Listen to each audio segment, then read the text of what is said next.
entombed for 3,000 years, wrapped growing in me. I have lived an eternity, suspended in darkness. Release me.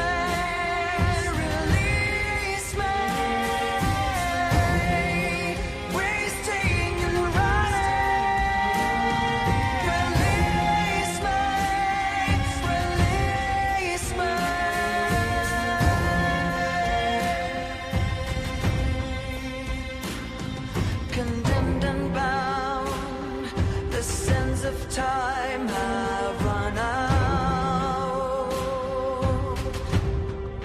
Curse fills the room, curiously open my tomb.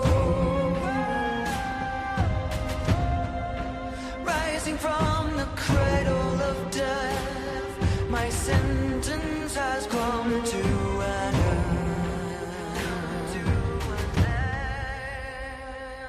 Release me, release me, wasting and running. Release me, release me.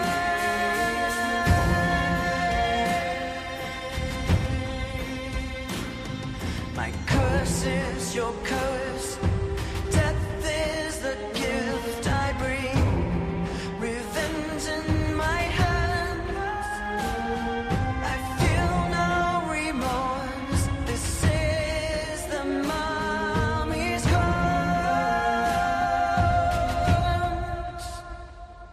Release me, release me, wasting and running. Release me.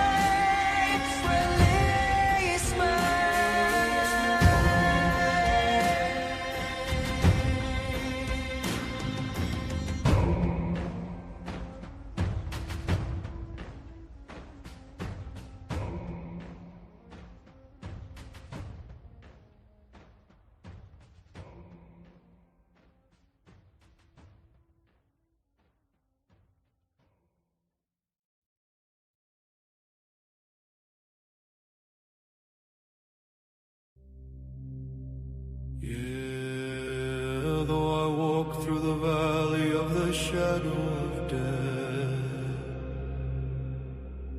a good shepherd is he,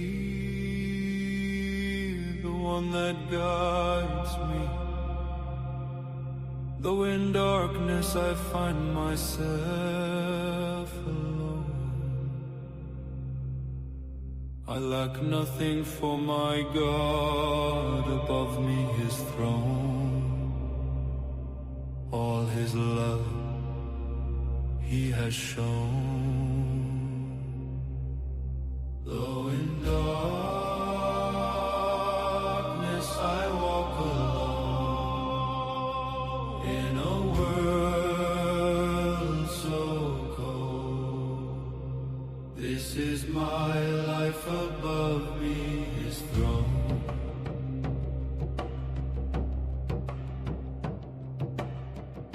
The silent storm of chaos follows close behind,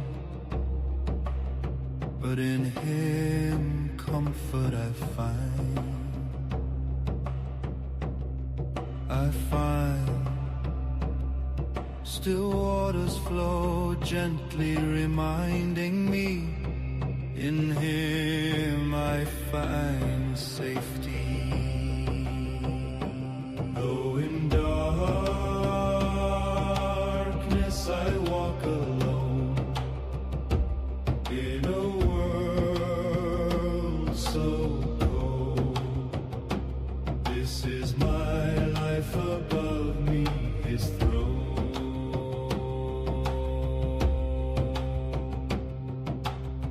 I don't walk alone no matter where I go, on the highest mountain or the back alleyways. the Lord with me He stays.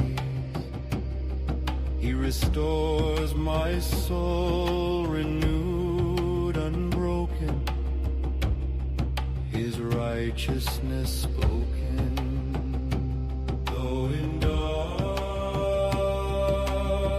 I walk alone, in a world so cold, this is my life above me, His throne.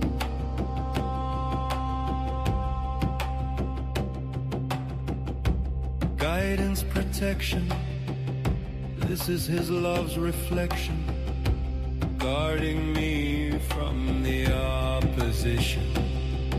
The Lord's feet show me a righteous direction.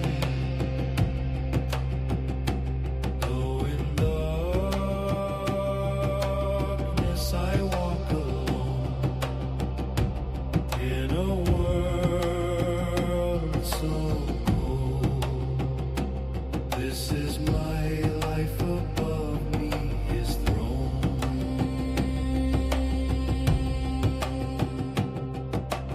Overflowing blessings, anointed with oil, the Lord protects my soul from eternal turmoil. My cup overflows, His mercy He shows, abundance He sows. Though in darkness I walk alone, in a world so cold, this is my life above me, His throne.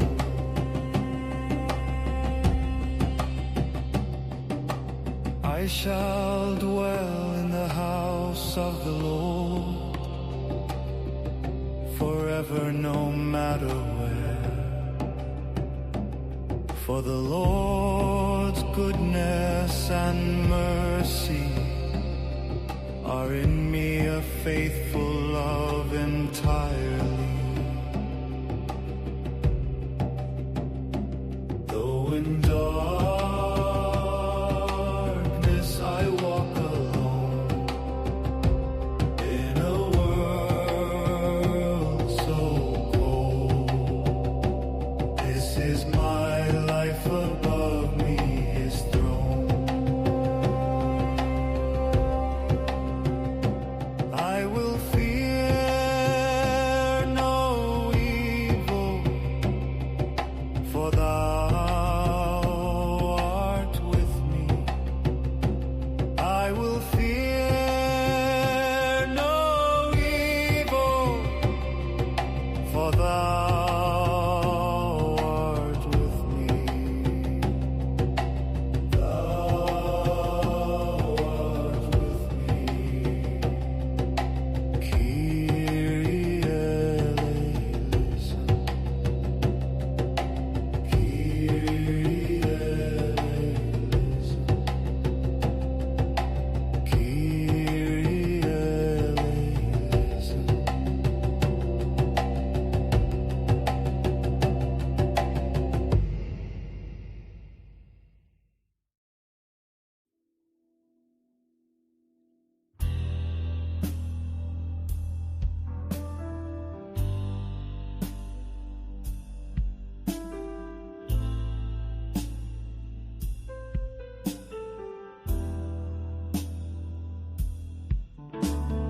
There's no place for old men, a breed going extinct, as the youth coddles each other, and love appears to be in the air. Breeze singing and trees living, a time of generations dying. The sea is full, yet so many are falling. Many born to die in neglect, with their unaging intellect. Two ages to be forgotten. The world is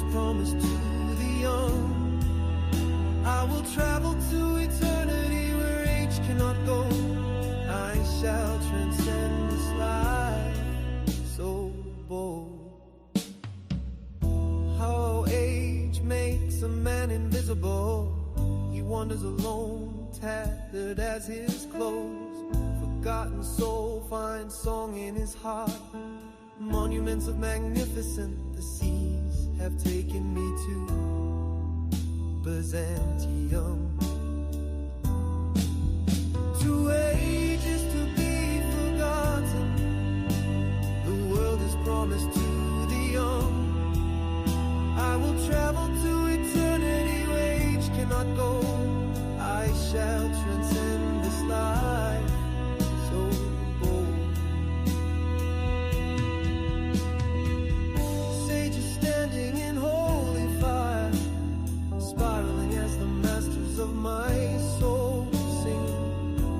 Desire overwhelming, don't deny but consume my heart. I know not what it is, but take me to eternity and unknown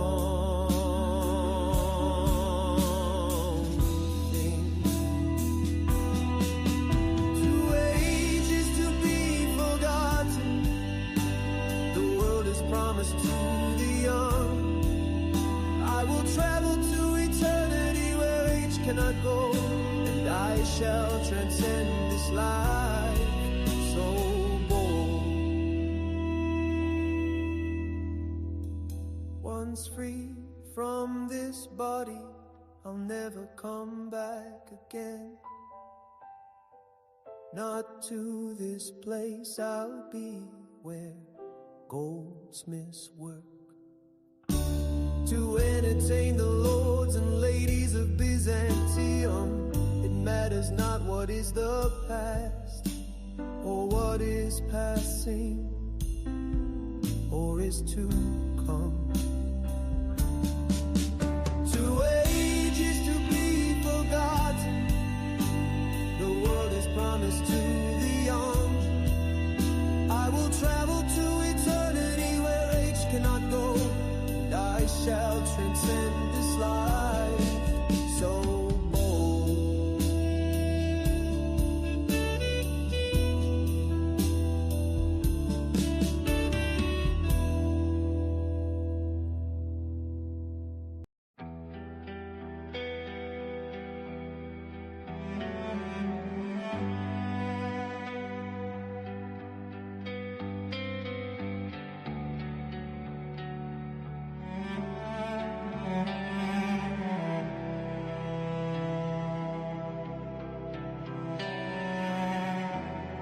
This pain of coming back to life, I feel everything, everything.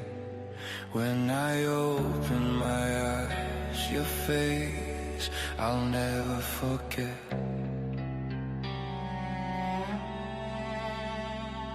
Your horror, my pain, I'm alive, living again. I feel every stitch and every scar.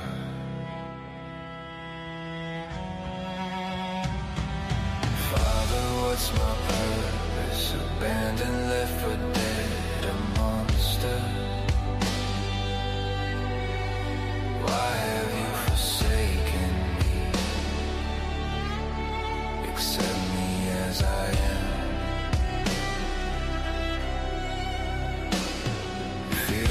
God, do you feel like a god, creating without thinking, no pros, no cons?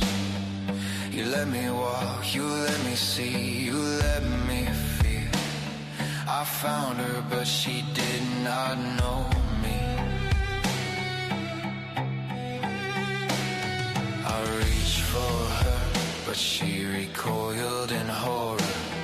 I wanted to beg anything for her love, the look on her face. Oh, all right, folks. Welcome to Paranormal Roundtable. I'm your host, Josh Turner. This is PRT.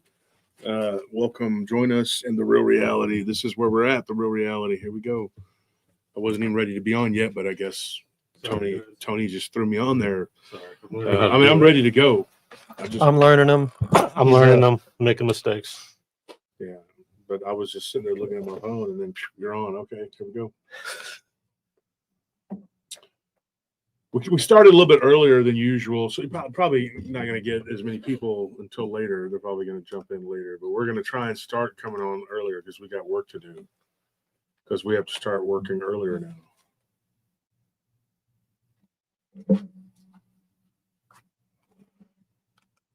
There it is. There's comments. So what we got here?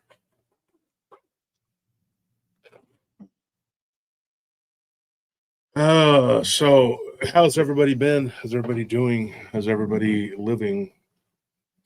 I hope everybody's I hope your day was better than mine. Yeah, our day. I can't even talk about my day, which is what sucks. Yeah, got a complaint from a client that I can't even talk about because it's it's against the rules. But geez, Louise, man, I'm telling you, man, it's a doozy. From the time I woke up, and then you're in a catch-22 because it's like we are, our people aren't supposed to let people into buildings. If you're working in an apartment complex, right, or a hotel, they don't have their fob or their key. You can't let them in. But it was storming the other day, so the guard tried to let them in because it was storming. But then they complained that the guard couldn't get them in because, wouldn't you know, it was storming and then the key fob wouldn't work because that magnetic thing went out. So the guard couldn't get them in, so they complained. But then the management, they're going to be like, well, why were you letting them in? Not the key. It's like, well, because it was storming. Well, that could have been, So in that situation there, it's kind of like, what do? You let them sit out in the rain and the resident's going to be completely PO'd, and then damned if you do, damned if you don't. Yeah, you let them in, and then turns out to be a stalker, which has happened before. Yeah. We had somebody at a complex get that they let, it was a female. And so the guard had let his guard down, no pun intended. And he was like, okay. So he let her in, and she immediately goes to her ex-boyfriend's apartment and starts banging on the door. The guard at that moment knew he'd messed up. Then it took like him and the PD to get her under control because the guy he wasn't kidding. He said, she's crazy. She's been trying to hurt me. Yeah, she was crazy. She was definitely crazy. And then she started saying she was going to be back. And the cops were like, okay, now you're going to go to jail. You're just keep threatening and acting a fool. And she's like, I'll be back. Okay. So you give them a criminal trespass. Well, now it's called a CTN. It's criminal trespass notice. It used to be a criminal trespass warning. It's just ridiculous, man. It's the nature of the beast. But I was on the phone all day dealing with something that one of the guards supposedly did, but, I don't know. But they couldn't give us the description wasn't correct. And I'm like, well, you can't just go around saying, well, that person did this, without any kind of proof, and it's really easy to make somebody mad in this business. Oh yeah. You tell them, hey, because security is a thankless task at times. You just tell them, hey, you can't do this, you can't do that. Oh, I'm gonna get you. I know one time I was working at a parking garage several years ago, and a guy came through there with his girl, and I wouldn't let him in. And it was one downtown where the garages are always messed up. Mm-hmm. And I was just like, here we go. And this dude, he was with this girl. He was trying to impress her, but, and he's like, I pay $3,400 a month to live in this shoebox up here. That's basically what he was saying. And I said, well, you're the dumb one. That's you. It's on you. He kept telling me that, and I was like, I don't care what you say. I'm not letting you in because you don't have any way to his license didn't show the address there. And his key fob wouldn't let him in. And I said, well, you're not using mine. I'm going to get you fired. You know who I am? You have no idea. My dad's a real estate mogul. He said, this is words he used. And I'm like, okay. And you're his 22-year-old spoiled son. And I was like, well, here's the funny thing. Having worked downtown and know a lot of people, he wasn't wrong. His dad actually did.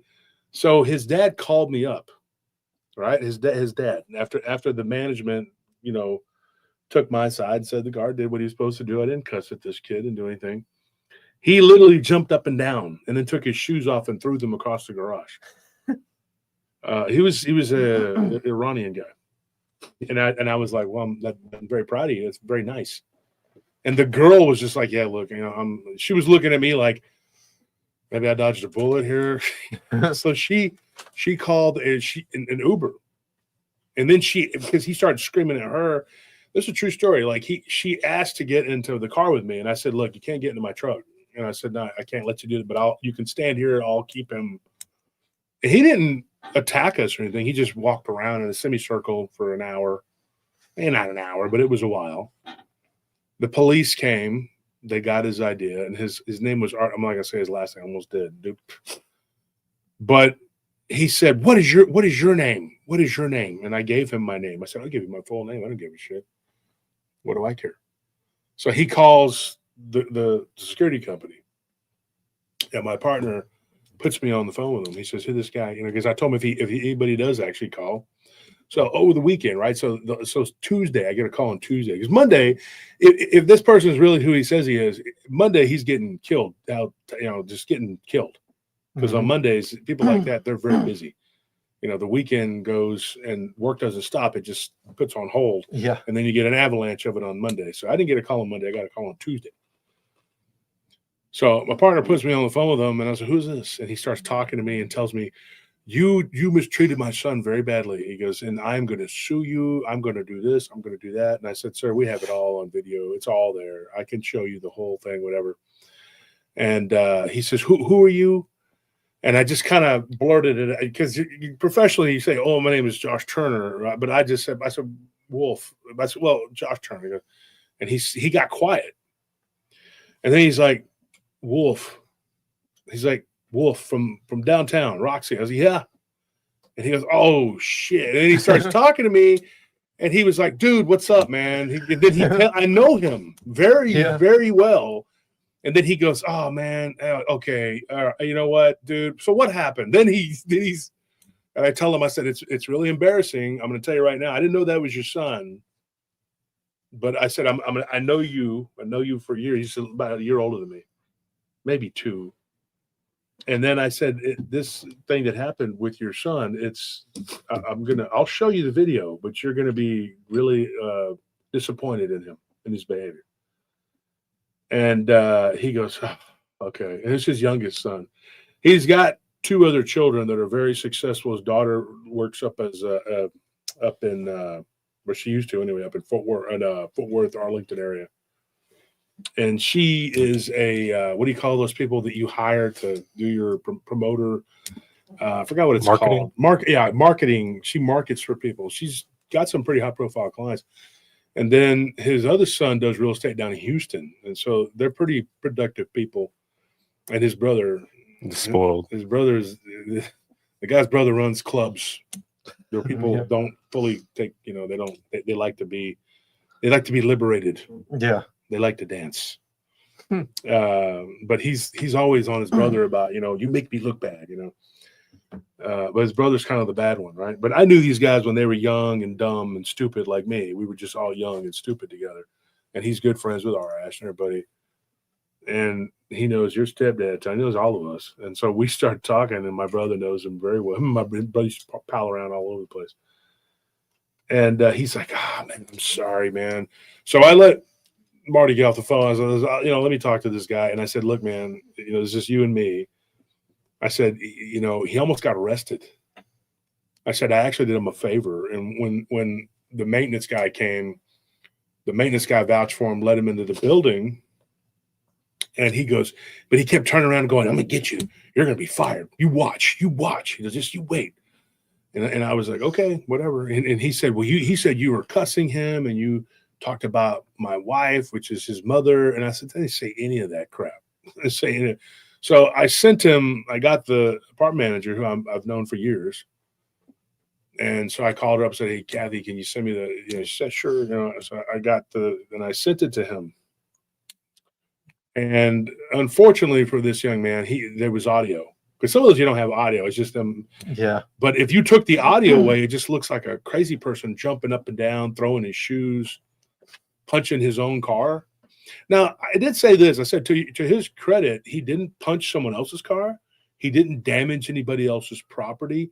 He didn't threaten that girl, and he didn't threaten to hurt me, but he went completely nuts doing everything short of that. And then he kept trying to come towards her to grab her to go with him.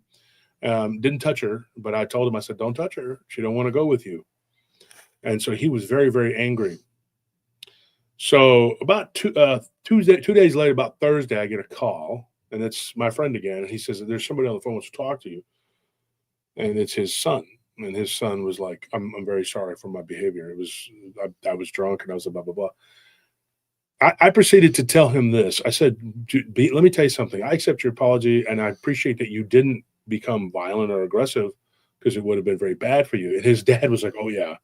Like his dad knew. Yeah. He was like, of all the people downtown you could run into and do that with, that is not the person to do that with. But then he said, Wolf's a very fair man. He's got a very good reputation with people, and he doesn't, but he doesn't play games. And I told him, I said, I didn't mace you. I didn't do any of the things that could have happened the way you were acting. I understood that you're a young man and you were just drinking. I said, but here's the thing.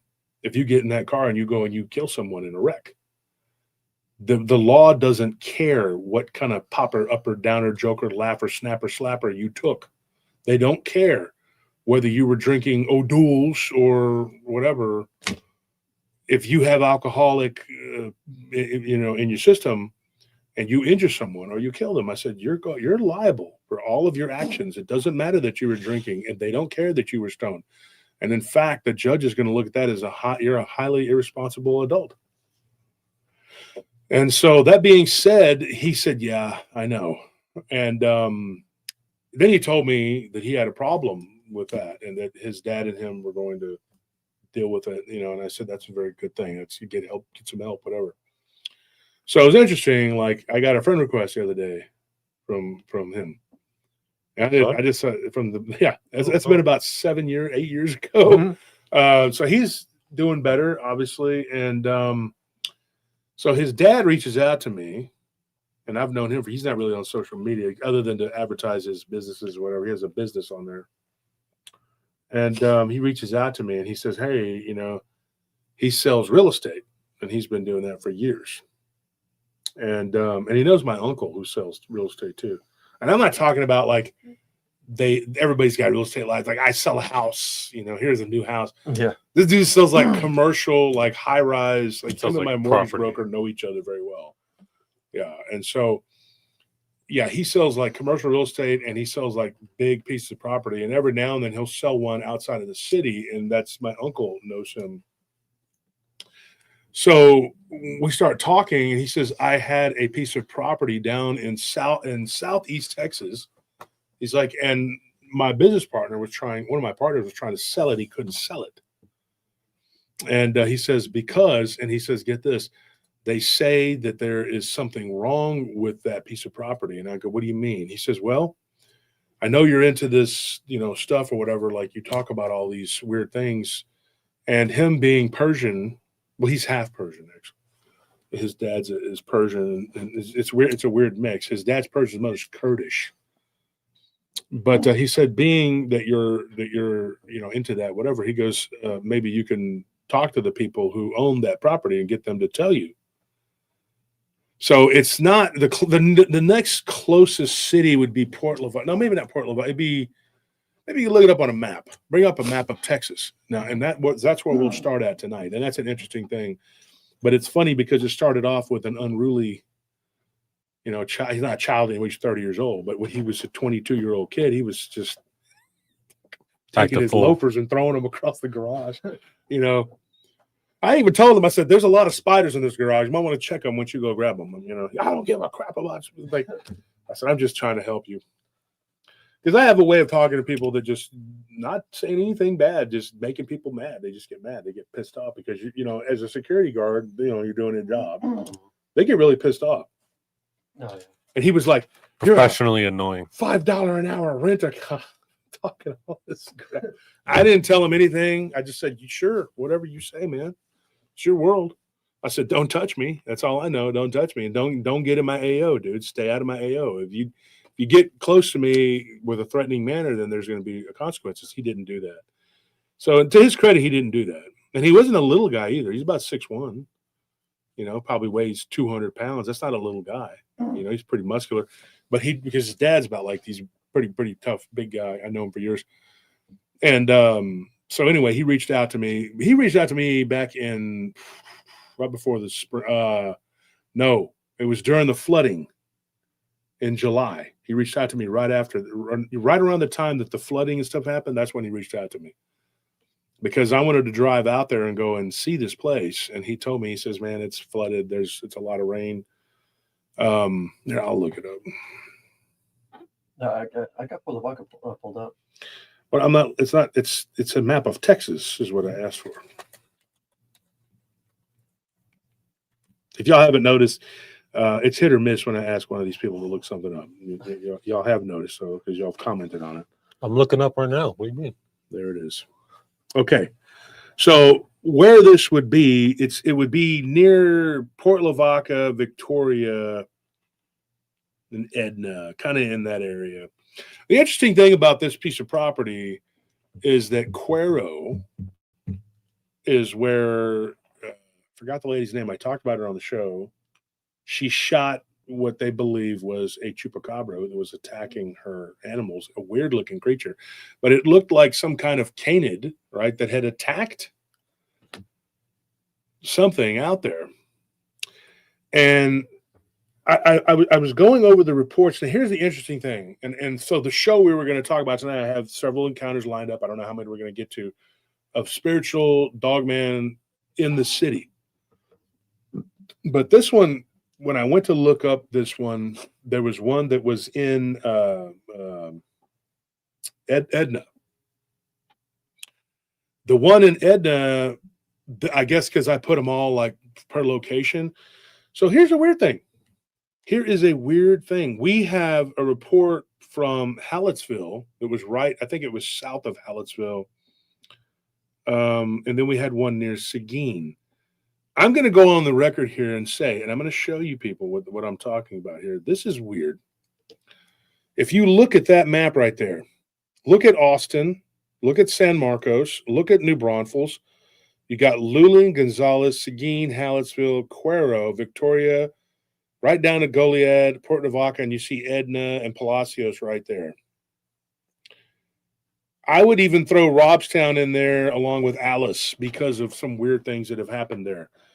That corridor right there, I'm telling you, what I personally believe is that it is haunted as hell. And I don't mean with just ghosts and stuff like that. If you take Goliad, well, obviously Goliad was a site. Does anybody know what Goliad is? Do y'all know what it is? Yeah, we went there. Tell them what it is, Tony. I don't remember exactly what battle, but it was one of the Battle of Goliad. Well, yeah, obviously. I mean, with the war. I don't know what battle, but where the come and take it flag comes from. Good grief, dude. Mexicans. No, that was Gonzales. Oh, See, he doesn't know either. I took you guys to Goliad. Yeah, I remember on the we way was to going there. Paransas. I don't remember which war it was, but it's a fort there where Texas independence. a battle happened. Might have been what it is. And then if you look down there, you see Corpus Christi down at the bottom right there. And I got a lot of friends down there. I got a lot of friends in all those places. Look and see. You will see that now Corpus Christi, there is a very haunted ship there.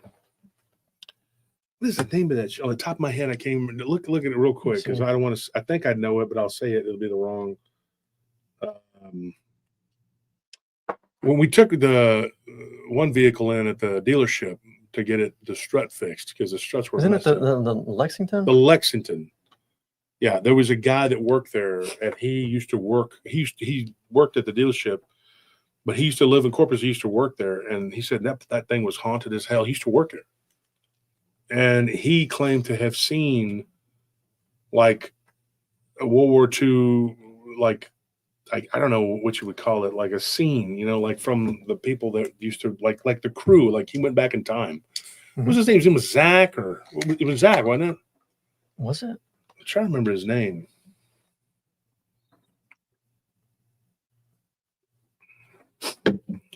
Hang on one second. Is it not working? There it goes. What's going on?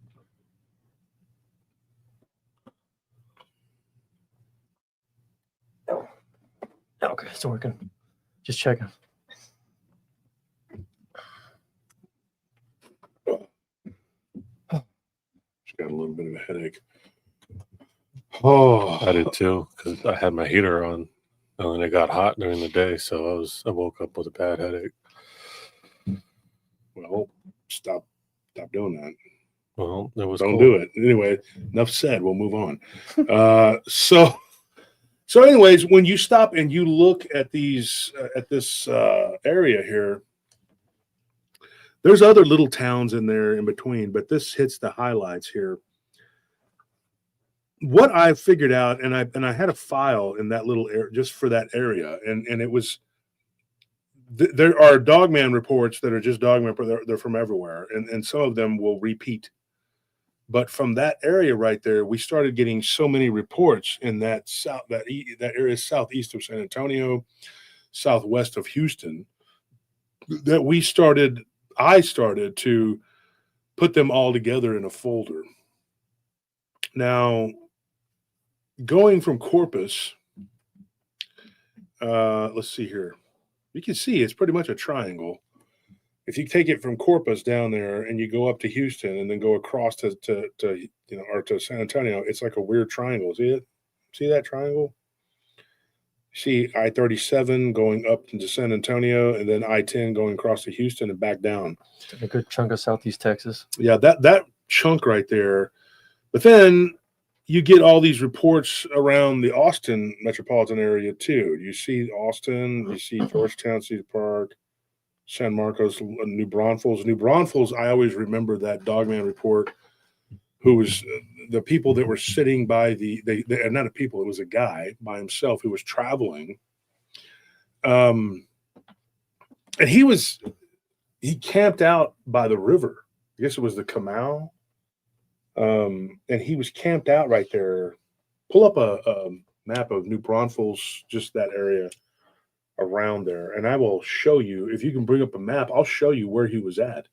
And so I was looking into this, and I saw where he was camped out. See if I can find it here. You can zoom in and out of it.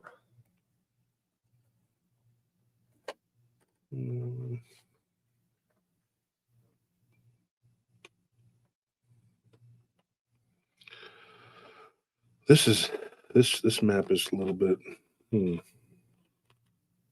Where's the river at on this map? Doesn't even have it on here. It's there. You just got to zoom into it. Use that. But anyways, there is a right there on 35. If you're just driving through New Braunfels, it would be right there to the right. The river is right there that runs through it. Take a look and see if you can find it. It's right here. Hold on. It's 35 in the river. Let me see it. That one there was an interesting one.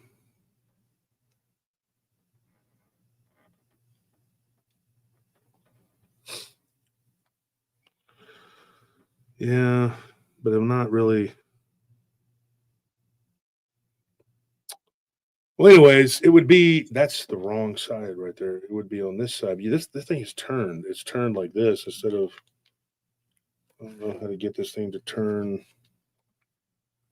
Make it go north and south, because that thing is, it's not correct. All right. And like I said, we're just getting people in here right now, so we're just talking about this. They're not gonna be able to make heads or tails of that. I don't know what you can. That's not okay. I need a map, like a real map, not some whatever that is, black and like some kind of neon. It's Google Maps. Video games. Everybody uses it. Well, who's everybody? Because I can't make everybody heads or who uses GPS uses Google Maps. Argue with somebody. All right, whatever, dude. And let me see once again. I'll find a map that's worth the crap.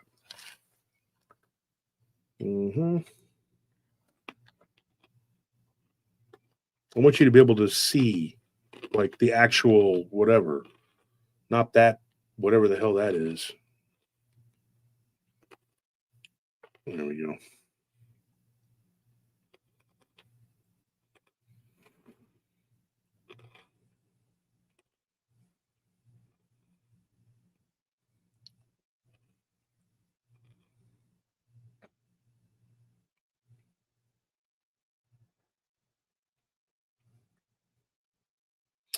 So it would be the Guadalupe River, and it was not far off of 35.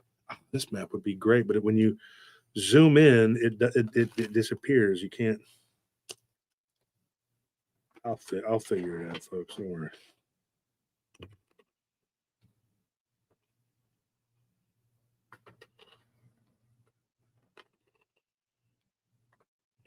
Oh man, all these are too small. Yeah, see, it's not so easy, is it? I mean, you just pulled up Google. I mean, that's anybody it's can an do interactive that. map. Yeah, but that's not a good one because it looks like some kind of video game. Well, neither are these. I want this to look like what it looks like. He needs a satellite view. Yeah, like a satellite one, not that BS. You can do that on Google. But it's okay. All right, watch here. Okay, look. Satellite view. Here. People are lazy. They do the minimum. You No, know, see if that's good enough. Go ahead. The lazy, Go ahead. Lazy minimum. Go ahead and complain about it. Let's see. Oh, this one's much better. This one's much better. What is that on? What I was just saying that because I said that he's going to complain about it. I was like, oh, this is much better. It is much better. Take a look. You can actually see stuff on there, not like a two-dimensional. Is that Pac-Man? That looked like Miss Pac-Man on there. That is still Google Maps, so. Exactly. Okay. Tony, did it not look? You play video games all the time. Didn't that look like something you could play? It was just. I mean, you'd be playing that if that was you. It'd be New Braunfels Dogman, and you're playing it. Bap, bap, bap, bap, bap, bap.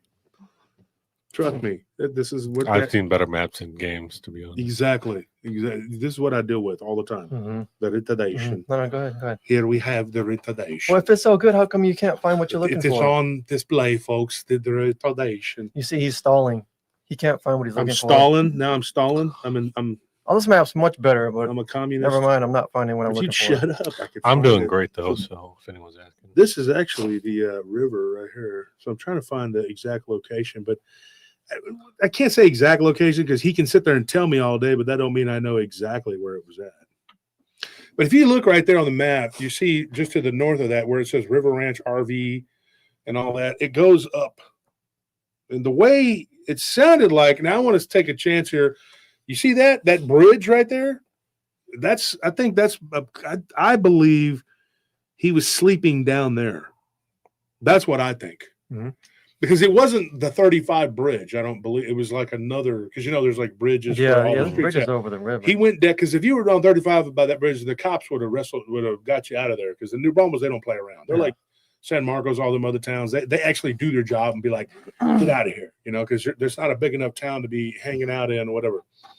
But this guy he wasn't a drifter. He was going to see his brother in San Antonio, and he was coming from up north somewhere. And so he stopped in New Braunfels and he was exhausted. And what happened was, long story short, he decides to camp out by the water. He gets awakened. And if I remember the story correctly, and it may not be exactly, but he was grabbed. Something grabbed him and pulled him halfway out of his sleeping bag. Bless you. But I'm pretty sure there was more than one creature. I think there was two. Mm-hmm. If I remember, do y'all remember that story? Yeah, I remember that. I remember that we had someone who sent their encounter who they were camping there, and we had actually went to where that happened. Not last time we were in New Braunfels, but I think the time before last. Like you showed us about where you think that this guy was sleeping.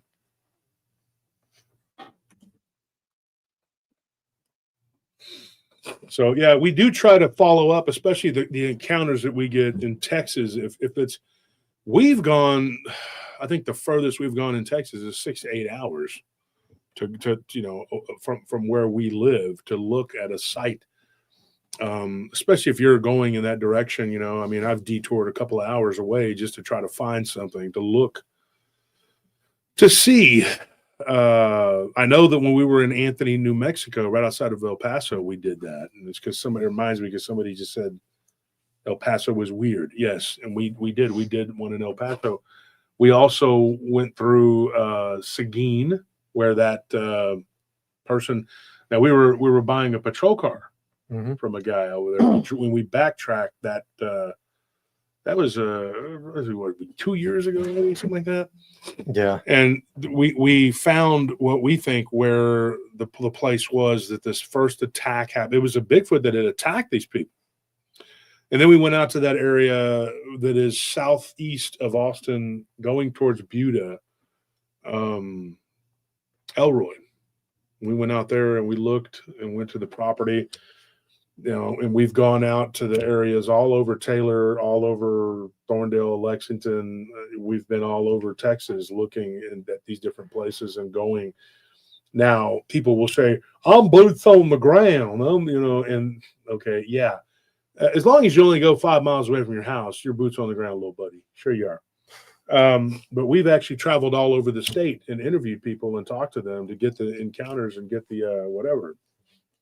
But anyways, we don't go around bragging saying that we did this and that, because our show is not based on walking around pretending to hear noises. Our show is actually based on people's encounters that they give us. Once you get to that point where people are actually acknowledging you enough to give you encounters, that's what you're going to have to do. You're going to have to actually go out there and talk to people and get their information. Now, a lot of people, they're farmers and ranchers. They don't want to be, you stick a camera in their face and it becomes a different spectacle. It's just the way it is. You're going to have that situation with this television show that we helped with the witnesses on History Channel. Now, that's the thing, too. You can get 1,000 people, but how many of them want to be on television, and they're going to pick who they want to pick. And according to them, though, there's going to be another season. I declined for this past season, but if they have another season, I said I would do it. And it hopefully will be me and Daniel, the person that saw the thing that I saw too.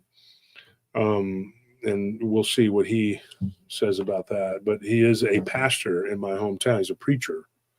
So I don't know. I mean, he's never shied away from talking about it, but I don't want it to interfere with what he's doing with his ministry.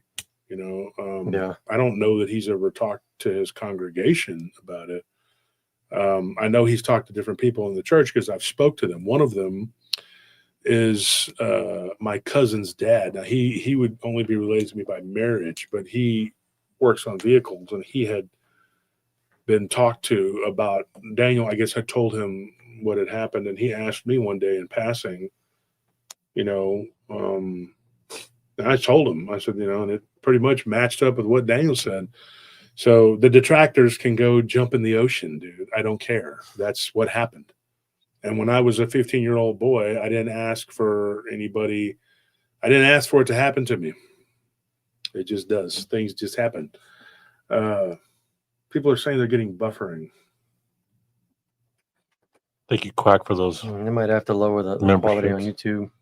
Thank you for gifting those memberships, Quack. That's so nice. If you were finding it in your heart to do that, that is really cool, because that lets people watch the shows. Now, tonight, I got to stay here and record when I get done here. So there will be a Patreon episode tomorrow.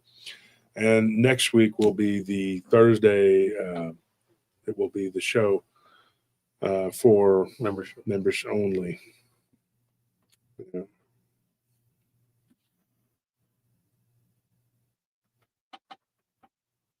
I mean, some people are saying that they think it's YouTube in general. But anyways, every one of those towns I named has something weird happen. Now, not all of them have Dogman reports.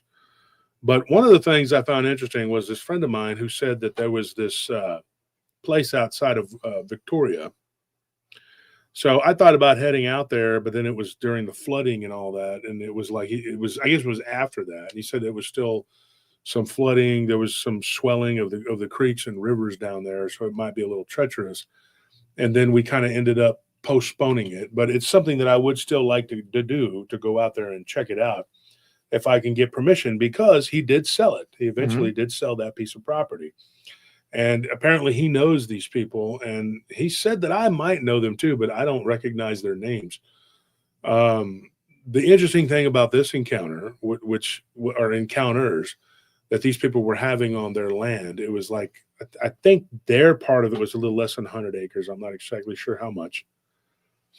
But they were having things happen on their property. The most notable, which I thought was interesting, was one of the sons, the teenage sons of this family, claimed to be riding his four-wheeler out on the property, out in the pasture, to check on a fence. They had 40 head of cattle out there. I mean, it's not a huge herd, but that's you know. So he was going out there to mend a fence, and apparently they were renting out part of that land to another rancher who had quite a bit, you know, and so he needed an extra 20 acres, so he rented it from them. He had over 100 head of cattle, and something was causing them to disappear. The problem was he wasn't finding any carcasses. There were no corpses. There was nothing. There was no, okay, well, this is what's happening here. You know, we can see that this is predation. Because to me, if it's a coyote, coy wolf, you know, or wolves, which they say we don't have, which I know we do, 100% we do, you know, there's going to be, you're going to see that the animal's been torn apart, right? You know, move that over just a little bit or something. Okay. Because I look over to talk to Tony and I just see a glare. There we go. Thank you.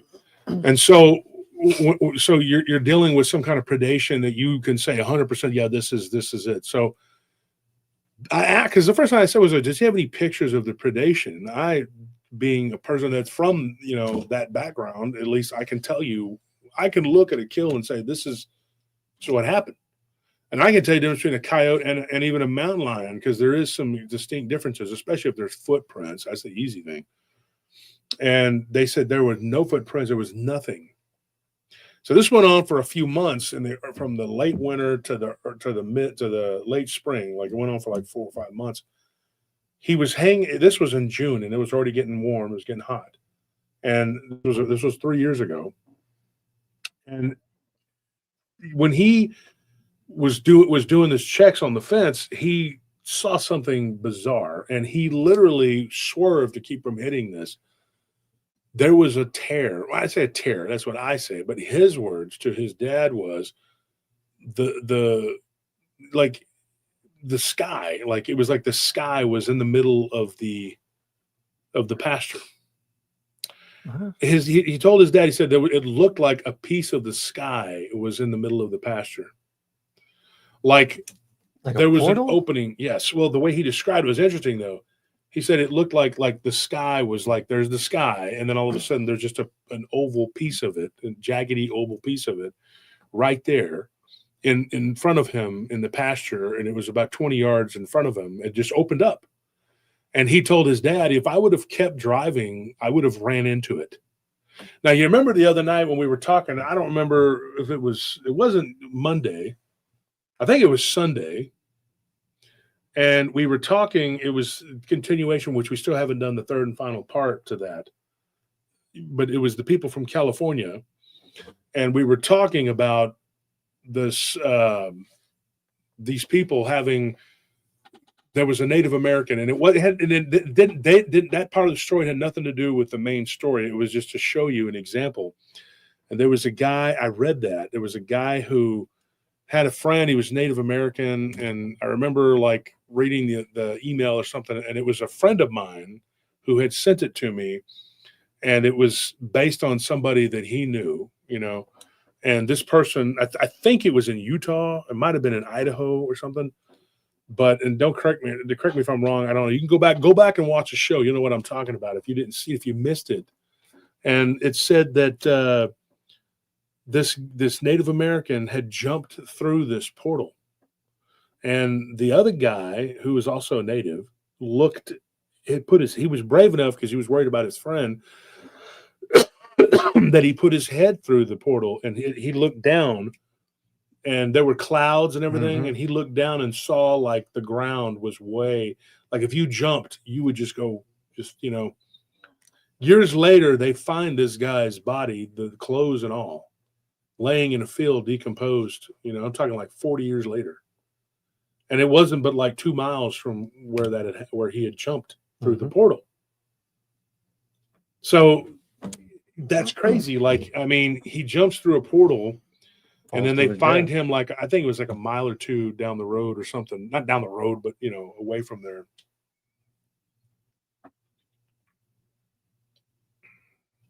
But anyway, that was sent to me by a friend who said this is, something that they were told. Yeah, it sounds like Skinwalker Ranch, but these things happen on these ranches. And then we talked about different properties that have these, I would say that it's less rare than we think it is. I think we think it's rare because you don't hear about it. Because growing up around farmers and ranchers, if you get to really talk to them, maybe take a shot of whiskey with them or something, you might get them to tell you a few weird things. But most of them, they're not really interested in talking about weirdness. The number one reason is because probably they don't want to be labeled as crazy. But I think also there's another component to it. And this is the one I think is the most important, because I think some of these people don't give a crap people think about them. I think that they are, and I'm not going to sit here and say farmers and ranchers are chicken-hearted people, because they're not. But when you're out there on the range and you're on a horse by yourself, or in a four-wheeler by yourself, or in a truck by yourself, and you're feeding and doing this every day, you can't be afraid. It's bad enough that you might have an unruly horse that could kick you in the head, or a donkey, or a bull, and you just take it for granted that it's not going to happen, because you're going to take precautions and be careful around those animals. And also, going further back, it was more prevalent than it is now, but predators. At one time, you had, the more wild it was, the more predators there were. And a lot of these predators probably wouldn't hesitate to take you down if you're out there by yourself. Why not? You're easy pickings. So humans had to be very careful. We are not equipped with claws and teeth and all these other things, and hooves and horns and things that other animals have to defend themselves from attack. So we're pretty naked in that way. So what do? We have a brain, and that brain teaches us how to use weapons. So you have a gun, and maybe that gun will protect you, or a knife. Maybe it won't. It depends on how quick that animal is. And if an animal's hungry enough, especially if it's coming out of winter, well, you could be a victim. I remember when I was a kid, and I don't have any way to prove this, if this is true, but I remember the old timers were always talking about this rancher out near, it was in between Lexington and Rockdale, who was attacked and drug up a tree by a mountain lion. I was a little kid when that story was going around, so they said it happened, like 10 years before, so this would have been mid-70s. They found this guy, supposedly. Like I said, I've never looked it up or tried to verify it, but just the idea, and you're like a little kid, you're like 7, 8 years old, and you're being told this. You're like, holy crap, that could happen to a rancher out there checking his fences. That's pretty scary. It's a scary thought. Pretty sure it was a mountain lion, because they said that he was dispatched later on, and that he had human remains in him. Mm-hmm. How much validity there is, who knows, if the ranchers just passed that around, might have been a newspaper clipping from one of these local towns somewhere, and then they just, but my grandfather and his brothers, they all said that happened. And my grandfather was very surly, and he was like, I wish that would happen to me. See what happens. Well, because he's 6'3", 400 pounds. He's probably not worried about it. Mountain lion. It's probably like a kitten to him, because I actually was out in the Rio Grande with him, and I saw him throw a hatchet at one that was up in a tree. And I was like, he's in a tree. He doesn't even want to, he's trying to get away from us. Papa didn't care. He was going to go after it because, he was going to get rid of it. He didn't want, because he had a donkey out there that he didn't want to mess with. And I at the time as a kid, I didn't realize, you need to probably get rid of it, because it's going to attack your livestock. And he didn't have any cows out there. He had goats, and he had a donkey. But yeah, that was the thing. I mean, I didn't realize the severity of it. I just said, well, it looks scared, and it's up in a tree, And my grandpa was like, oh, you're always worried about animals. Yeah, well, I don't want to just kill something that's, you don't have to. But I realize now, like, the importance of keeping predators away from your, I was little. I was like 6 or 7, Like, I'm supposed to understand. I was born with compassion. Sorry, let's hurry up and beat it out of me. But the thing is, yeah, guard donkey, unreal estate agent. Yeah, You know what I'm talking about? Those donkeys will kick the living Yeah. crap out of stuff, dude. They're mean. With my own eyes, I have seen a donkey 2 different times.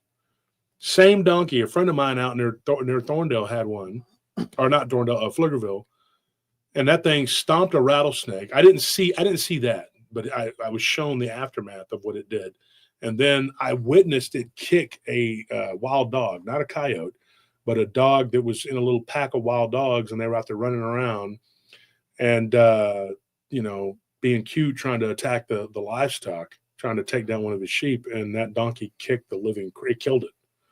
I mean, we were sitting there in his living room, and I just see something go flying up in the air, and I look out the window. I said, "Hey, dude!" And there's a bunch of noise, and the pasture was far enough away by this hangar that we didn't really hear it because we were watching football. So we all run out there, and there's this dog laying there. That donkey took care of business. So, anyways, you have these predators that do what they do, and everybody's like, well, you go out there and take care of your animals, something could happen to you. The last thing you expect, though, is to be driving, on a four-wheeler or on a horse or on a vehicle and run into a portal. Now, I've had people tell me things like, I would go into the portal to see what happened. Yeah, and you could fall to your death like the one guy who was really brave and jumped through it. And then they find him, years later, a corpse. Why these rips in space and time happen? Well, there's multiple possibilities or reasons why it could happen. One of the reasons I think it was happening down on this place down there near Victoria, Cuero area. I'm just going to say it. I mean, I think that these were dogmen that were coming in and out of there. One night when they were sitting there eating supper or whatever, a norther, that's what we call them down here, when it blows in, a norther blows in, it gets really cold real quick, and the temperature can drop, and I'm not joking, 40, 50, even 60 degrees within minutes. Am I playing? I'm telling you right now, okay? I think the most drastic temperature drop I've ever seen was like 79 degrees. And it dropped down into the 20s in I can't even tell you how fast it was. It was probably not even 30 minutes. But I know that paying attention there, I was like, sure, it's going to be, because, the weather will say it's going to do this or that. It says it's going to be in the high 20s. You're outside at 76 degrees. You're like, when? And then an hour from now, 50 degrees. I was coming out of the gym. Oh, boy. And I was sweaty. And when that norther blew in, it was already down in the 50s. And I said, oh, playa. And then it just kept blowing. And I was like, got in my SUV, and it was moving the vehicle. It's not a little vehicle. I said, holy crap. And by the time I got home, it was in the 40s. Go outside later on. Then my dogs don't even want to go outside. They want to run back in because it's in the 20s. But that's Texas. That's the weather, right? So a norther had blew in, so they were like, we need to go out there and, batten down the hatches, whatever we got to do. Get all the animals into the stable, and make sure that all the animals have a place to shelter, and because it was getting bad, and sleet and everything else is ever present in the wintertime here in Texas. You have no idea how cold it gets down here. People think because it's hot as hell in the summertime that, oh, you must have really mild winters. Sometimes. And then sometimes it's just blistering hot and then just ice cold. So they went out there to take care of business, and they see this, what looks like reddish orange ball of light. And it's kind of just bouncing, moving, and it's off in the distance. And it looks like it's on the rental property, the property that they actually rent out to someone that does their own thing. And they hear one of the cows, it sounds like it's in distress. So they get in the pickup and they drive out there. There's this man and his 2 sons. He has 2 sons at that time. This was years ago. And his wife and his youngest, which is his daughter. And so the two boys and the dad drive the pickup out there. As they get closer to this, they get freaked out because they realize that reddish yellow or reddish orange ball of light, that is nothing that they have ever seen before. And what they saw, now they only saw it one time, but that was enough to figure out, hey, maybe this is what's happening. They themselves only saw it one time. Something was dragging a newly unalived cow. I say unalived because of the algorithms, man. Got to start doing that so they'll quit messing with us. But anyway, pulling it into this ball of light that was not on the ground. It was a couple feet off of the ground. And what they saw pulling it into this ball of light, it had its head down. And they were like, what are we looking at? And they thought at first it was some kind of bear. But then they were like, what is this, like a grayish bear? What is this? They couldn't make out what it was. When they shined their lights on it, the light, when it hit this, I guess we could call it an orb. We could call it a portal. I don't know what you want to call it.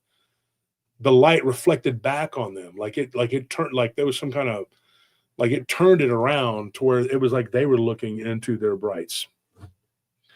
And so, yeah, it bent the light back at them. The youngest son was pretty brazen, and he got out of the back seat and looked at the thing, and he had his rifle with him, and he was staring at the light. He wasn't blinded like the two in the truck. Eventually, the dad turned the lights off because he figured out, because this is bright light, so he turned it just to see if he could get it to stop. They were temporarily blinded. The youngest son gets out. He sees what it is. And his description was terrifying. It was a big, huge man-like beast that had the head of a wolf. The features, upper body, were man-like, and then the legs, the way they described it, were either ape-like or wolf-like, depending on who you talk to. His brother said that the lower body looked like, almost like the way it moved and hunched over. But I think he was mistaken, only the fact that he didn't get as good a look at it as his brother did. The guy in the passenger seat said that it looked almost like ape-like, but I think it's because of the way it was hunched over. I don't think that was the legs, because the other brother said the legs were those backward bent dog-like legs. And I think that's what it was. Otherwise, you're looking at a creature that's ape-like with a wolf-like head. And of course, there's this catch-all that people are using, a gugui, right? Now, we know because of the rancher out in Giddings, or ranchers, or not in Giddings, but that area, they had talked about something from years before that looked like Bigfoot type thing mixed with like a Dogman. And we came to the conclusion that it's this in-between creature. We don't know for sure. It was like a Bigfoot with a snout. But this thing was definitely, to me, a Dogman. Here's the crazy thing. That ball of light was humongous. They said that the ball of light was about 6 feet wide and about 9 to 10 feet tall.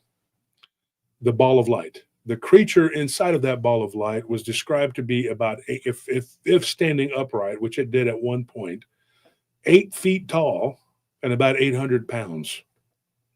That it was so wide and massive that there was only like about a foot on each side left on this thing, and about 2 feet above it, this portal, if you want to call it that. And it was pulling this very large cow into the portal.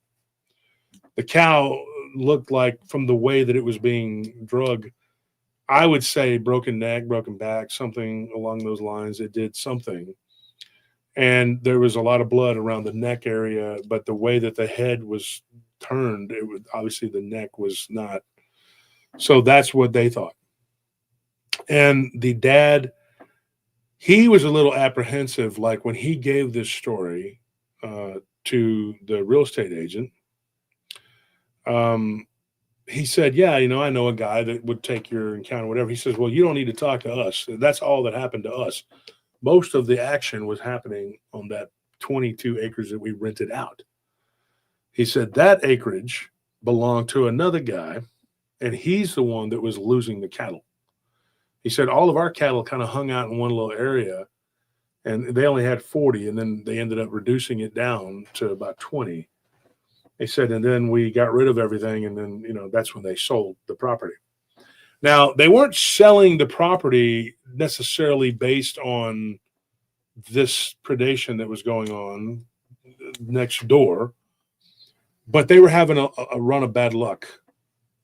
What I mean is some of their animals got sick and just fell over dead. And I don't mean like, there's a lot of things that could happen, Yeah, like livestock diseases. There's a ton of them. But what he said, that it seemed like they were getting sick and that their hair was falling out. Now cattle have a very thin layer, but some of them just, they were getting like splotches and getting bald, and it almost looked like a weird, mange or something, which is just, so if that's like not a normal thing. Mhm. Yeah. Amy Krill, she said radiation. Yeah. So something was going on there. And so the real estate agent said, he asked me, this is the guy whose son was yelling and screaming at me. He asked me, he says, Wolf, what do you think that could be? I said, it's radiation. That's what I think. He said, well, they hadn't talked about there being any UFOs or anything like that, And, and of course, my friend was very honest. He says, I'm not a detective, I don't, and I'm not a ufologist or a paranormal. So I got on the phone with the neighbor. I didn't talk to those people, but he was selling it with.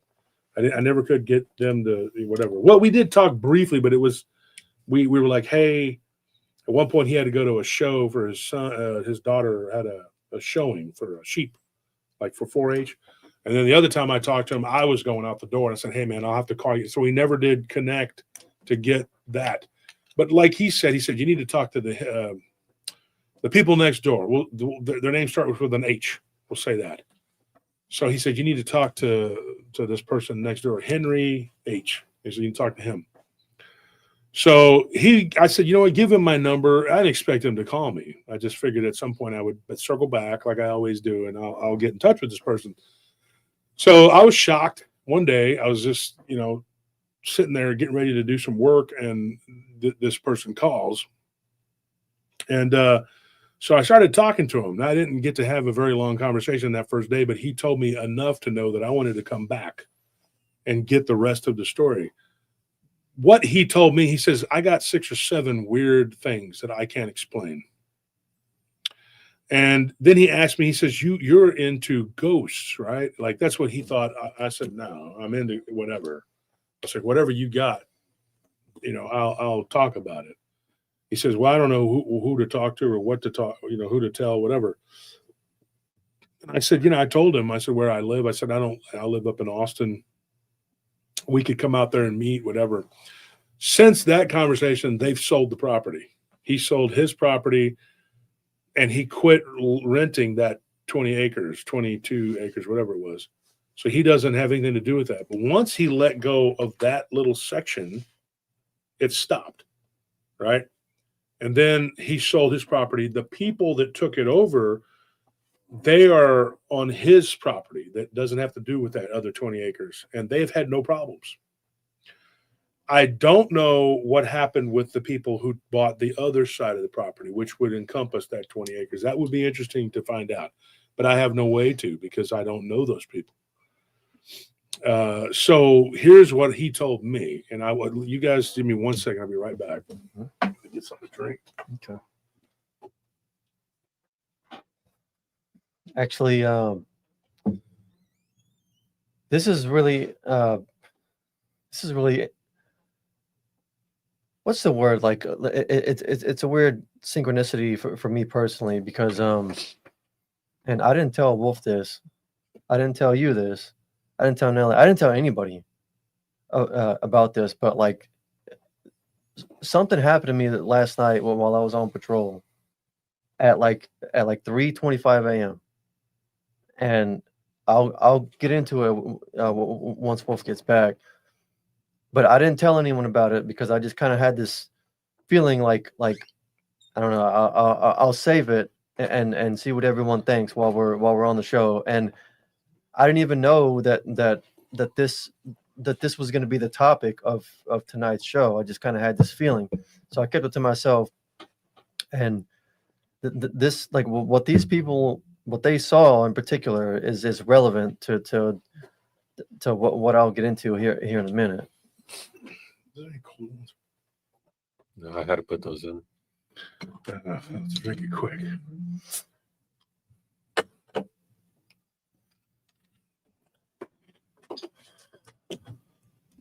I mean,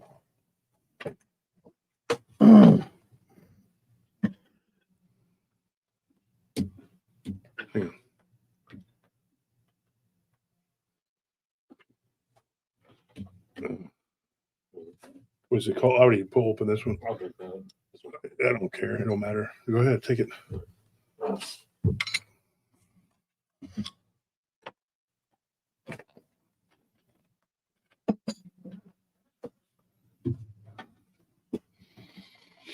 Oh.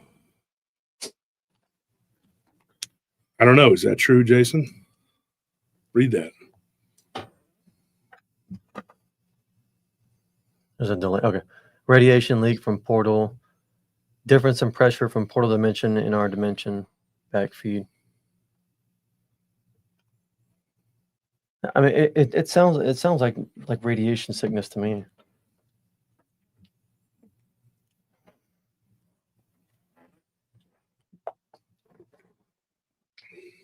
or some kind of energy leaking through that would cause similar signs. Well, I don't know 100%, but when I talked to Henry, the guy that owned the land next door, and he was an older guy, quite a bit older, but he still had his faculties about him, and he was getting ready to retire from all of that. And his sons and his nephews, they weren't interested in doing the business anymore, and so they decided that they were going to let it go, and they had moved into towns and decided to work and do different things. One of them's wife was a school teacher, and she wanted to move up to Northeast Texas to do what she wanted to do. Or a superintendent, I guess she had a job up there, and he decided that he was going to become a mechanic. So, what's up? I saw something. Like someone moved past the window. Yeah, I saw that earlier. I heard that, and then I thought I saw something, but there was nothing there because the lawyers would already be gone by now. So sometimes they'll come in and work late, though. If they have a real big case or something, they'll be up there late. So here's what ended up happening. The man that I talked to, and he's the only person I talked to, his late wife, because he's a widower, she claimed to have seen balls of light not only bouncing around on the ground, but moving up into the sky. And that she literally saw one night when she was sitting on the back porch. She saw a ball of light coming across the sky, and it illuminated the pasture. And this thing looked like a shooting star, but then it just went whoop. It just kept coming down. And then it freaked her out because she was like, this was only about 200, 300 yards away. And it touched down at the edge of their pasture, way across the field near a tree line. And she said that, she couldn't make out what, if anything, there was in it. The reason that she even thought that there might be something in it was because 2 months earlier, prior to that, she had seen something when she was driving home, and there was a creek there that was swollen, and she had to drive over it. She saw something literally lean down, like halfway in the creek, halfway out, with its front, like I guess you could call it paws, drinking out of the creek. At first, she said that the creature was beige on all fours, and it had dark hair around its head and neck, making it like have the appearance of like a lion with a dark mane. When it saw her, it pulled its paws up out of the water. The paws, which she thought would have been like where they should have been, weren't there. What instead was there was what looked like hands.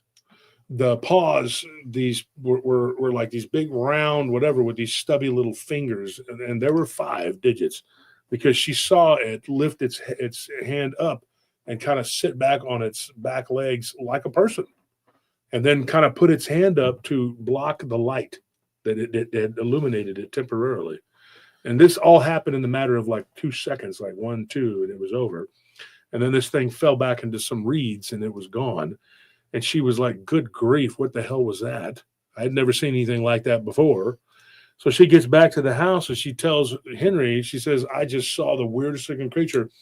At that time, that was 1989. That was years ago.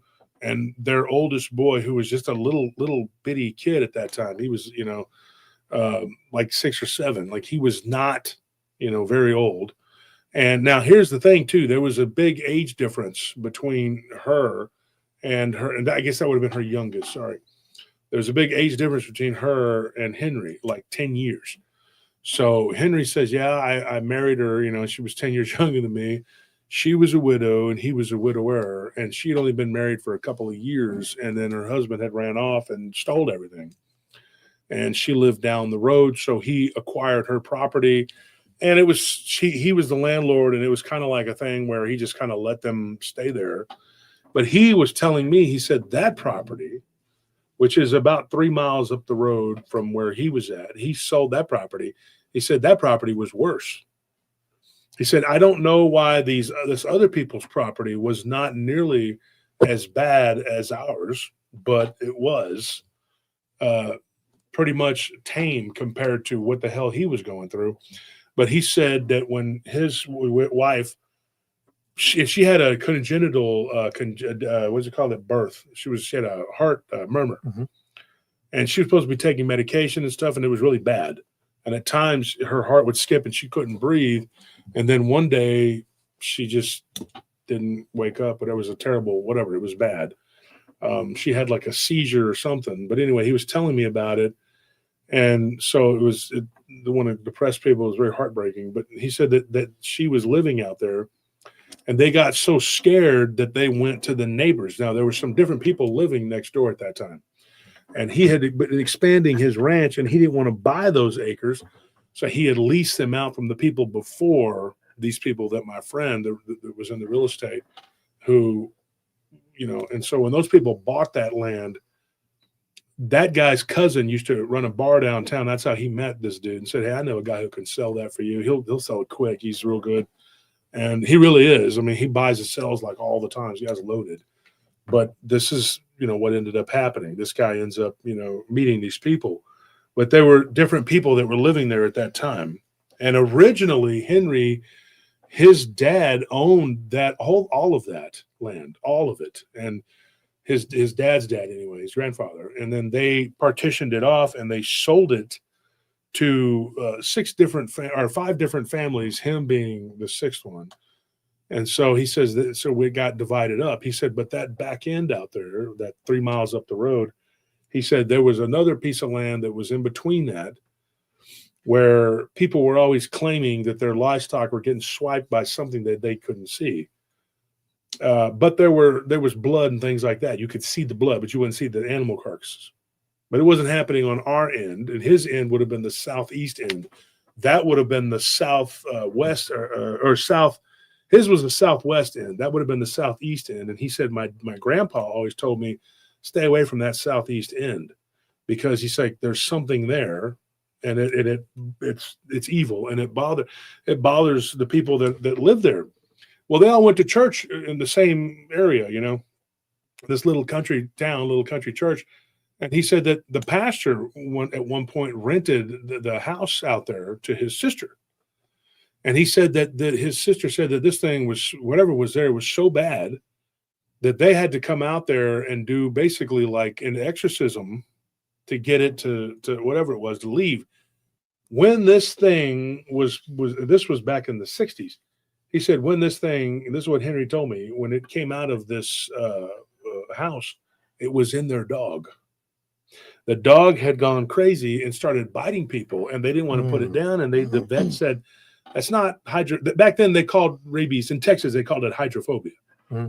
Because one of the hallmarks of rabies, and I'm going to get into a big old discussion about how it works, is the fear of water. Not so much the fear of water as the fear of drinking it, right?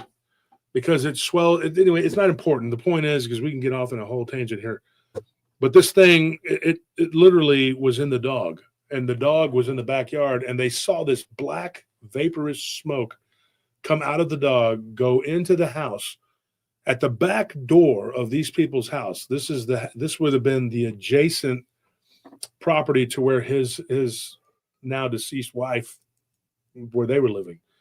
He said that house they were so close to each other, those two properties, He said they weren't but about 50 yards away. He said you could throw a football and hit the other house. So whenever this entity came into the back door, that this thing like kind of took form temporarily, and the head of it looked like a black wolf. Like that's what it looked like.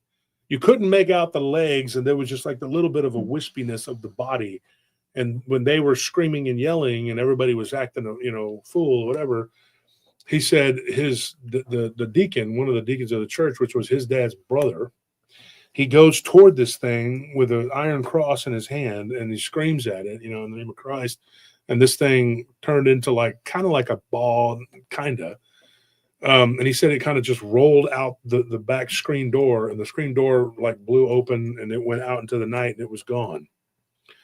This is a story that was told in this church and retold in this church. The woman that it happened to, she obviously didn't stick around. She was the pastor's sister. She was like, I'm not staying at this house. So she left. After that, there was a series of people that came and went. Most recently, there was about 10 years ago, some drug, as his words, a bunch of druggies were down there. And then the house got taken by the police because they were doing things they weren't supposed to be doing. And then eventually the house sat vacant for a few months, and then it caught fire one night, mysteriously, nobody knows how, and it burned to ashes. Now, the old house that his former wife, his deceased wife, used to live in, that house, they used it as storage. He goes, once she moved out of there, he goes, we didn't do anything with it. We would put storage in there. He put stuff in there. And then there was a big barn in the back, like an open, like a half barn. There's no door. It's just an opening with like a cover on there so they could put hay in there. He said, and we put hay, and we'd store it, and we'd go in there every now and then. He said, but my son, one night out of the blue, he goes out there with the neighbor's son. Now, this would have been the neighbor. This would have been the older boy who, didn't know what the hell he was looking at. He said it might have been an ape-like creature, but with a wolf's head. He was the older of the people that we were originally talking about. Now, that's all that they had to say about the situation, was that. They did say that there was some weird things that happened in their houses, and we'll get to that in a minute. But that boy, he was a little older than Henry's boy was a little older than his son. Now, Henry's son is Max. Max and this other boy, and I don't know his name, but I think he said his name was like Paul or something like that. But we'll just call them Max and Paul. They're neighbors, right? And Paul was the one that saw the portal, right? Not the younger one that got out with the rifle and was brave. The other one that was smart stayed in the truck. So him and Max go to this barn or whatever to get the hay because they're going to feed. And he was paying the neighbor, this boy, to help him feed because he goes, I had 200 head of cattle out there.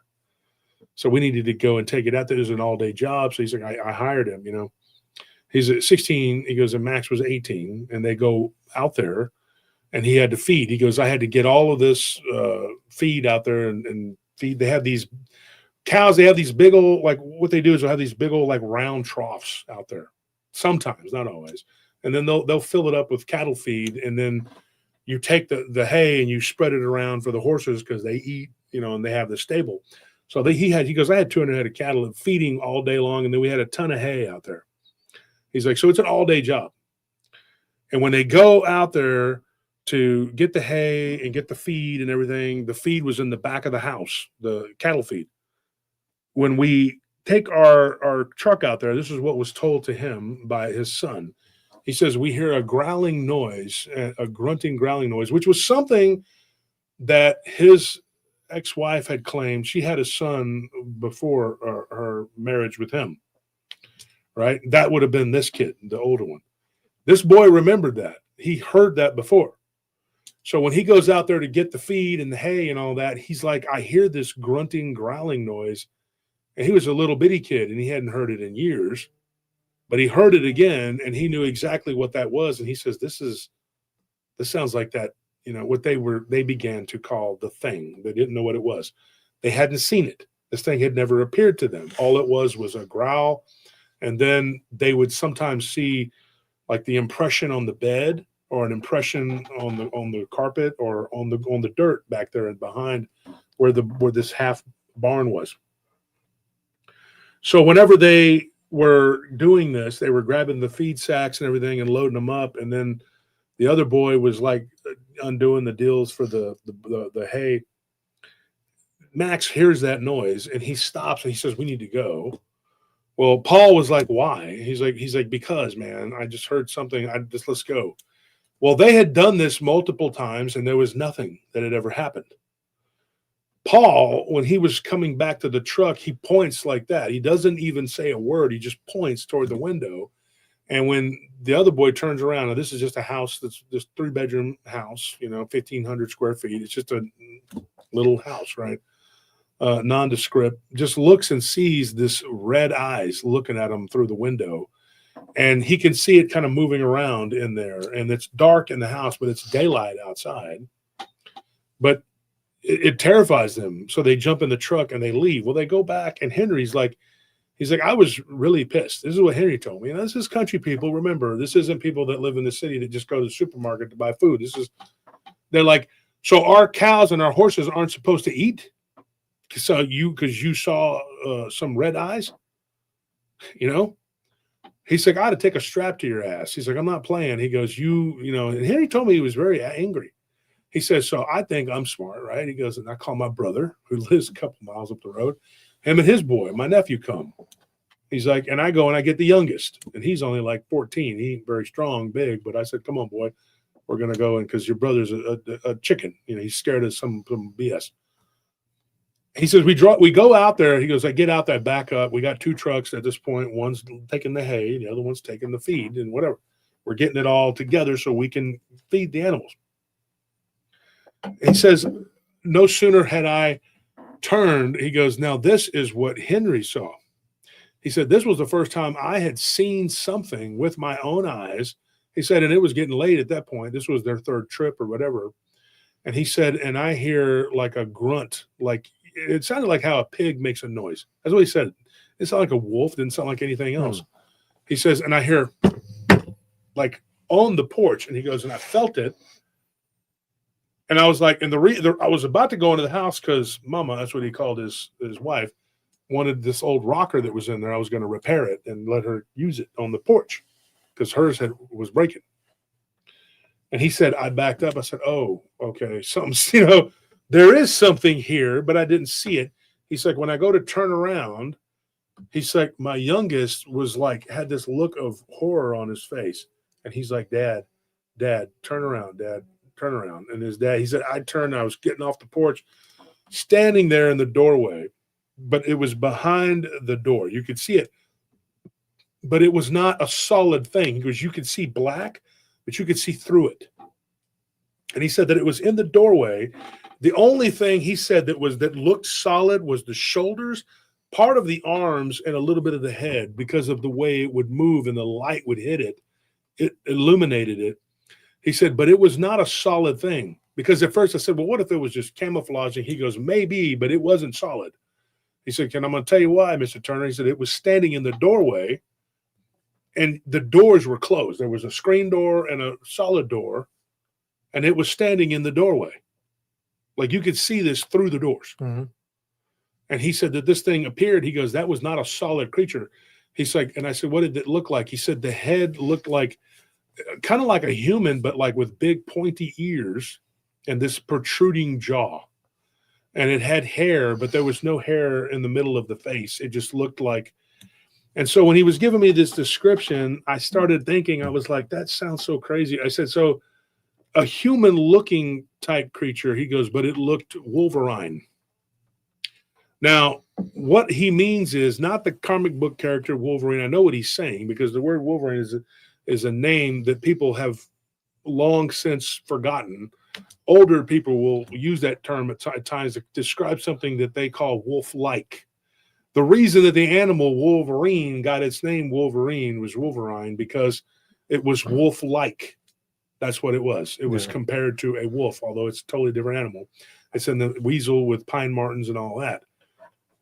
But he said it was Wolverine, like it was wolf-like, but it looked human.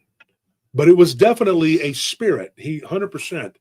And he said, and it was weird. It had these protruding jaw with teeth going up and down, up and down. You could see it in its face. And he was like, but it looked like a spirit. He goes, I don't know how to describe it, but other than it was demonic. He's like, and I got down off of that porch so fast. He goes, and I never sent my boys over there alone, and I never went there alone again. He said it was a few months back later, and it was wintertime, and I had to go out there to get some stuff out of that storage. And he's like, and I took 4 people with me. He goes, and the whole time I was looking around and I was jumping. I was very jumpy. And so that was one of the most terrifying things that had happened to them, was him seeing this entity that looked, I don't know how to describe it. Like, what is that? You know, it's something weird going on there, Weird. because there was a Like demonic entity that was mid-transformation. cast out of somebody. If you follow the timeline, right back in Mhm. the 1960s, this here happened in the 90s, right? But you look at that it was on that property, that back end. His grandfather knew about something back there, and cattle were being taken, you know, and even a horse. So when you stop and you look, something was there. In 1982, this is what Henry told me. One of the people, there was a bottom land out there with a creek right there that ran off of the river. And he said that they were down there and they were hunting and turkey. They were hunting turkeys. And he said in that area down there where they were at, but it was several miles from his land. It wasn't there. And they shot what looked like a wolf that got up and was running on 2 legs. Get this. When they track this being down, they get it to within eye shot, or they get to within eye shot of this person. It's a person. And he's bleeding, holding his side, and he's leaning up on a tree, and he's waving at them, and he's nude. This is what they said. But then one of the people got nervy and shot at it again, shot at him. They said that he was covered in hair, but you could definitely tell this was a human being. This was not a wolf or a whatever. These people were all in agreement that it looked like a wolf, and this person ran and stumbled down a ridge and then went into the water. And that was it. They lost sight of it. They didn't see any more blood. That was it. And they don't know whatever happened to that person. That happened in 1982.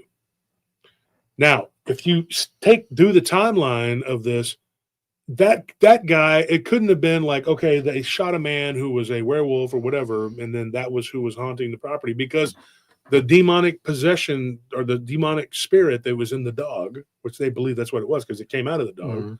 was in the mid to late 1960s. But knowing what we know about these kinds of encounters and these entities and what they do, we know from interviewing people and talking to people and having all kinds of different, there is something that can attach itself to a person. And when that thing can attach itself to a human being, it can take on, that person can take on those abilities and those whatever. So I asked him that question. I said, what do you think it was? He goes, I don't know. He goes, that wasn't the only encounter I had with it, though. He's like, I can tell you this. About 6 months after that, he goes, it was a few months later and it was wintertime. I went in there and I did what I had to do, moved some furniture.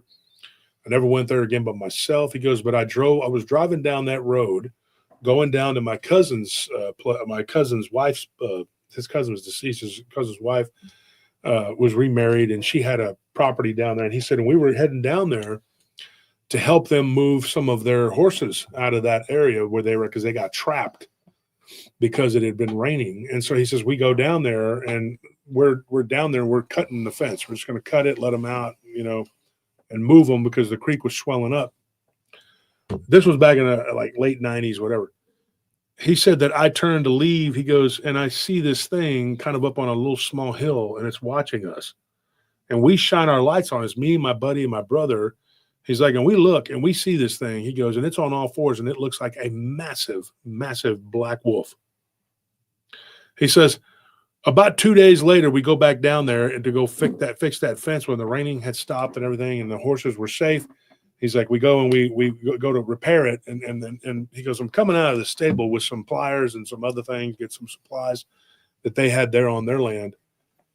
He's like, and I see this thing standing behind a tree, And this is a big black wolf. He goes, but what was the most terrifying thing about it was it put its front paw up on the tree, pushed itself up, and stood upright.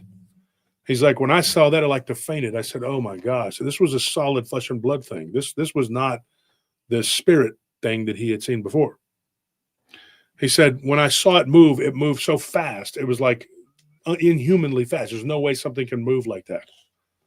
He's like, so then I go back to this other piece of property up to the top of the hill to grab the hay, because that's where all the hay was. He's like, and when I go back up there and I'm coming back down in my truck, I see something that's in the tall grass, and it takes off running on all fours. It doesn't have a tail. So if it is a wolf, it is a tailless wolf with the weirdest looking hind legs I've ever seen in my life. He goes, and it was running super fast. I came to the conclusion that if it wasn't the same creature, then it was of the same species. And that's his exact words. When he gets back, now going back to his property, he's like, another few months after that, he goes, it was in the late 90s. He goes, I remember I was sitting there on the porch and we were talking. And he goes, and I like to whittle. I just sit there, and he goes, but I'll make like little wooden things, like, oh, he goes, he goes, I've gotten to now to where I can make anything with wood and a knife, Says, I'm out there and I'm whittling and I'm doing stuff. And I'm just out there on the porch. He goes, and my wife had gotten ill at that time. That was the first time that we knew something was wrong. She'd gotten really sick. And he said that my youngest, she wasn't very old at that time. And she come out there, and she's talking to his little daughter or whatever. And she's like, is mommy going to die? She says, no, mommy's not going to die. Mommy's going to be fine. Everything's okay, blah, blah, blah. The little girl tells him, the man in the window told me that mommy was going to die, and that so am I. And then he looks at her and he says, I put my stick down, and I said, who is this man in the window? What does he look like? She says, well, he's got really big teeth. And he says that years ago, he was shot and somebody killed him. And now he knows that mommy's going to die too, because having been killed, he knows when people are going to die. He says, dude, every hair on my body stood up. He goes, I could not believe that what this little girl was telling me. It's a little 4-year-old girl was telling me this weird, this craziness. And he's like, man, I'm not, he goes, he goes, I became a dad late in life, he goes, and I was just like, I didn't know what to say, what to do. So he goes, her son was quite a bit older, than the little girl, but he was the next youngest. And he was like 9 years old. And he says, well, can you play with her? And he would get kind of aggravated, like, I don't want to play with a baby, whatever. He says, draw pictures with her and get her to draw a picture of this man. When she drew the picture of the man, he said that this thing, it looked like kind of almost like a cartoon wolf. Like you would see the big bad wolf. Uh-huh. He said that's what it looked like, but with a less pronounced snout, and the nose wasn't all upturned and goofy, like that, whatever. He was describing it to me. And he said it was like a cartoon of the big bad wolf. There was the flesh right here, and then all around it was black. There was like a beard, and the hair was slicked back. And there were these pointy ears going up on the sides of its head, not the top like how a wolf would have it, mm-hmm. But the body. He said the body was creepy. She couldn't see the legs because it was in the window, but the body was like this grayish fur. And he said that it was like the upper body of a man, but it had these big claws. So this is what was, So then one day he's talking to her and he says, let me ask you a question. He tells his daughter, have you seen the man lately? Because she kept, talking to herself in the room and all this stuff. And they had some weird stuff happen in the house.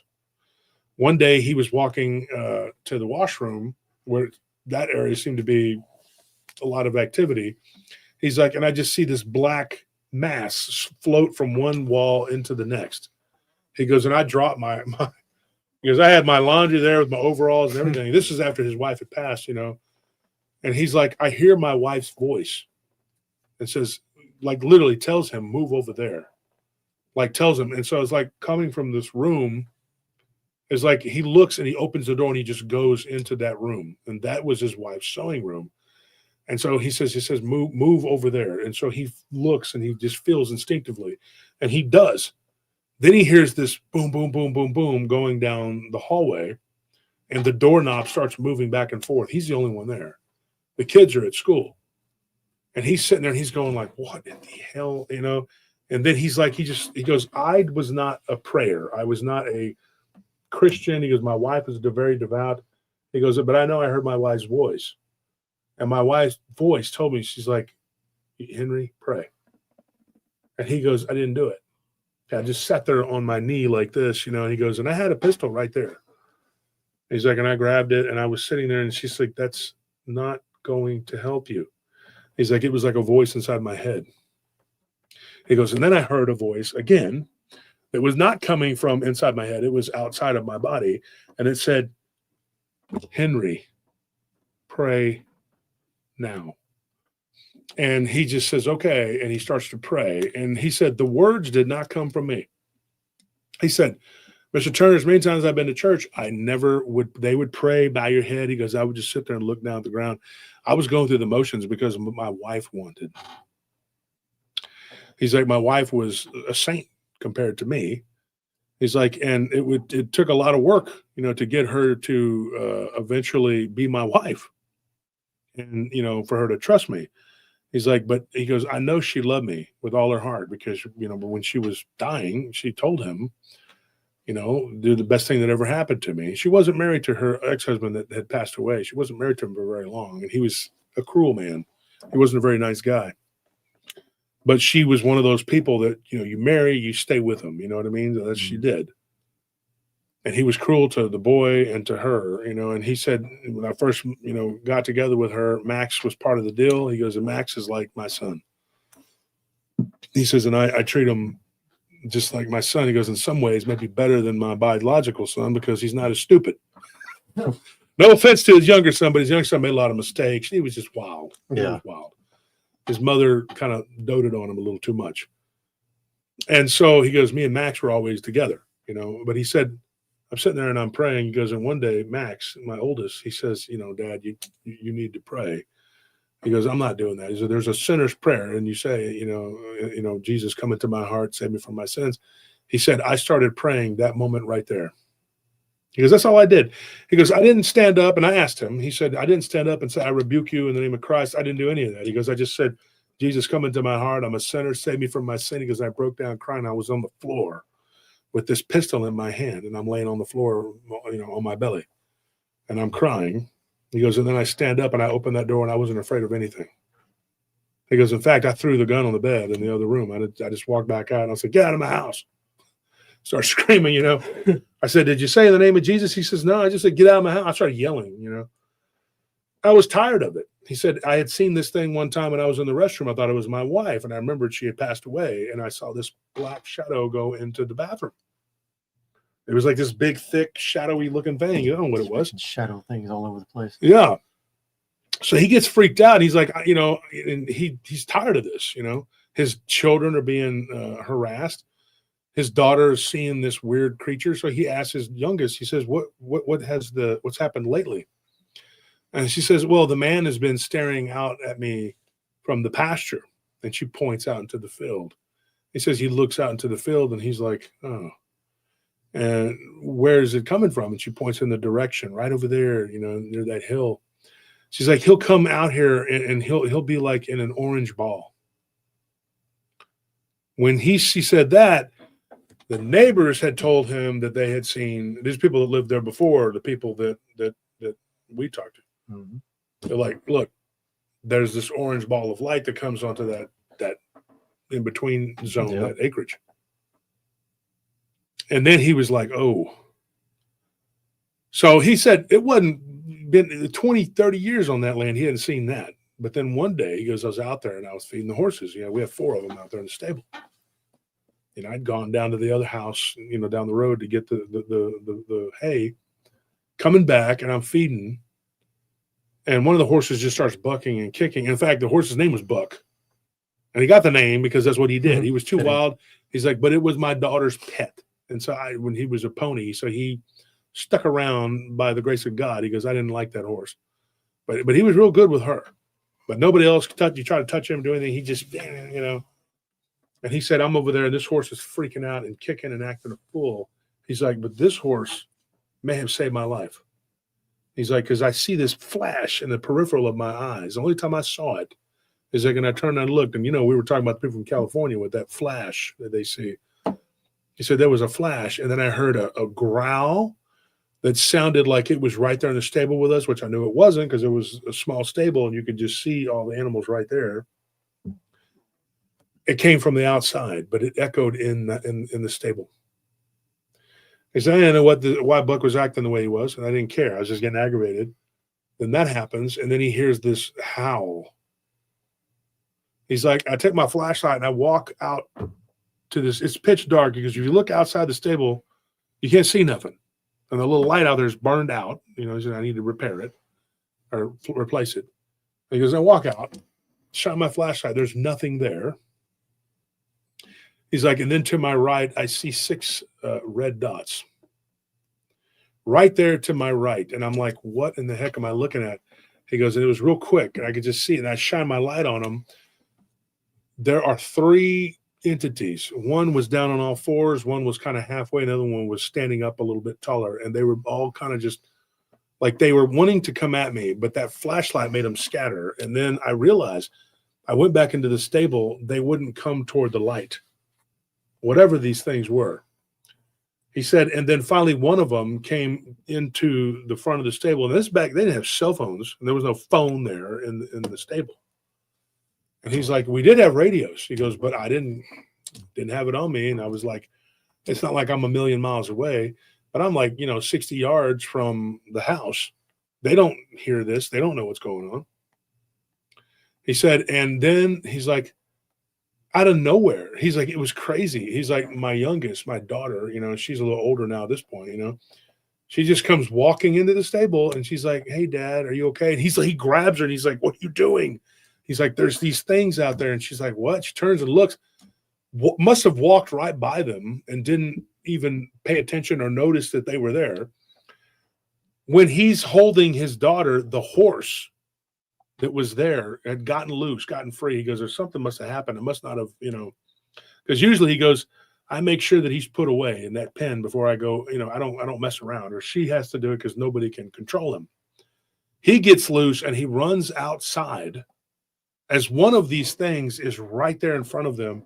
And she screams because this is not the man that she sees. This is something else. And it looks wolf-like. He goes, but I didn't get a real good look. It was just real quick. The horse goes out there and just starts trying to trample whatever this is. He's like, and it looks like a ball, like a shadow ball, like rolling around the ground. And the horse is doing this. And as something comes behind the horse, he gets his flashlight. He kind of shines towards it. This thing moved up. It had a hand for sure. He said this clawed hand went like that, and my flashlight went out. Once again, that light kind of reflected back on us. He's like, and then I just see Buck like kick this, whatever it was. And I could kind of make out, even in the darkness, like this thing that was darker than the darkness kind of go like off, off to my right. And then the horse runs back into the stable and literally whips its neck, its head, and kind of pushes them back in. He goes and he closes the doors to this thing. And that was it. He goes, and then I'm looking out there trying to see if I could see anything. I couldn't see anything. There was a couple windows. I looked. I didn't see anything. He goes, so finally, he goes, I go to the back. I grab a rifle. He's like, and I just, there in the back, there was a rifle that was just left there by one of his irresponsible sons. He's like, and there were just 2 rounds in it. Oh, man. And he's like, and I'm like, okay, well, it was a 30. There already were 2 rounds. I don't have, And he's like, so I told her, I said, okay, you're going to come out behind me. She's already on the horse. She's like on top of him. And she's like, I got Buck. He's going to take him back to the house. He says, get down off of Buck. He's not stable, and he's going to kick and do all kinds of stuff when he sees whatever that is out there. She says, I'm okay, Dad. I'm okay. And then she just goes out the back because there's another, there's a front and the back. And she goes out the back and goes back to the house. So she tells him, hey, get on one of the horses. He did. He just got on it and took her up the hill to the. So he's like, longest night of my life. I'm sitting outside and I have these horses just right there by the house. Obviously, they can't come in the house. And we're sitting out there on the porch with them. And me and my sons are out there and we got our guns. And we're just waiting to see if these things come up to the house. And they never do. Nothing ever happens. a couple months go by, and he goes, and there's nothing going on. And my one youngest son, or my oldest son, Max, was always talking to me about, yeah, you didn't believe me when me and Paul went out there, the neighbor, and went to get the feed and the hay. Why did you not believe us? Got mad at it. Yeah. And then he's like, now now you're out here keeping watch because something happened. And he tells his son, he goes, I don't know what those were. I don't know if those were flesh and blood or spirit. He goes, I don't know what they were. Because when this thing started getting attacked by a buck, it was rolling around the ground. He goes, it almost looked like it became a shadowy tumbleweed. That was his words. When they get back up to the house, he's like, my horse is saddled and bridled, everything. Buck's not. And Buck's just like keeps, snorting, making noise. And he's agitated. And he just keeps staring off into the darkness. And it is the most horrifying. You don't know what's coming out of that darkness. He goes, we had spotlights, we had everything. We had 6 dogs, and they just kept barking and growling and running back up to the porch, barking and growling, running back to the porch. Buck is agitated by the dogs, but he's more focused on whatever is out there. He goes, my horse, Sue, is like just calm as a Hindu cow. She's just there, just sweet girl. Buck is not. He's not. And he is one of those kind of spiteful animals, the way he talks about him.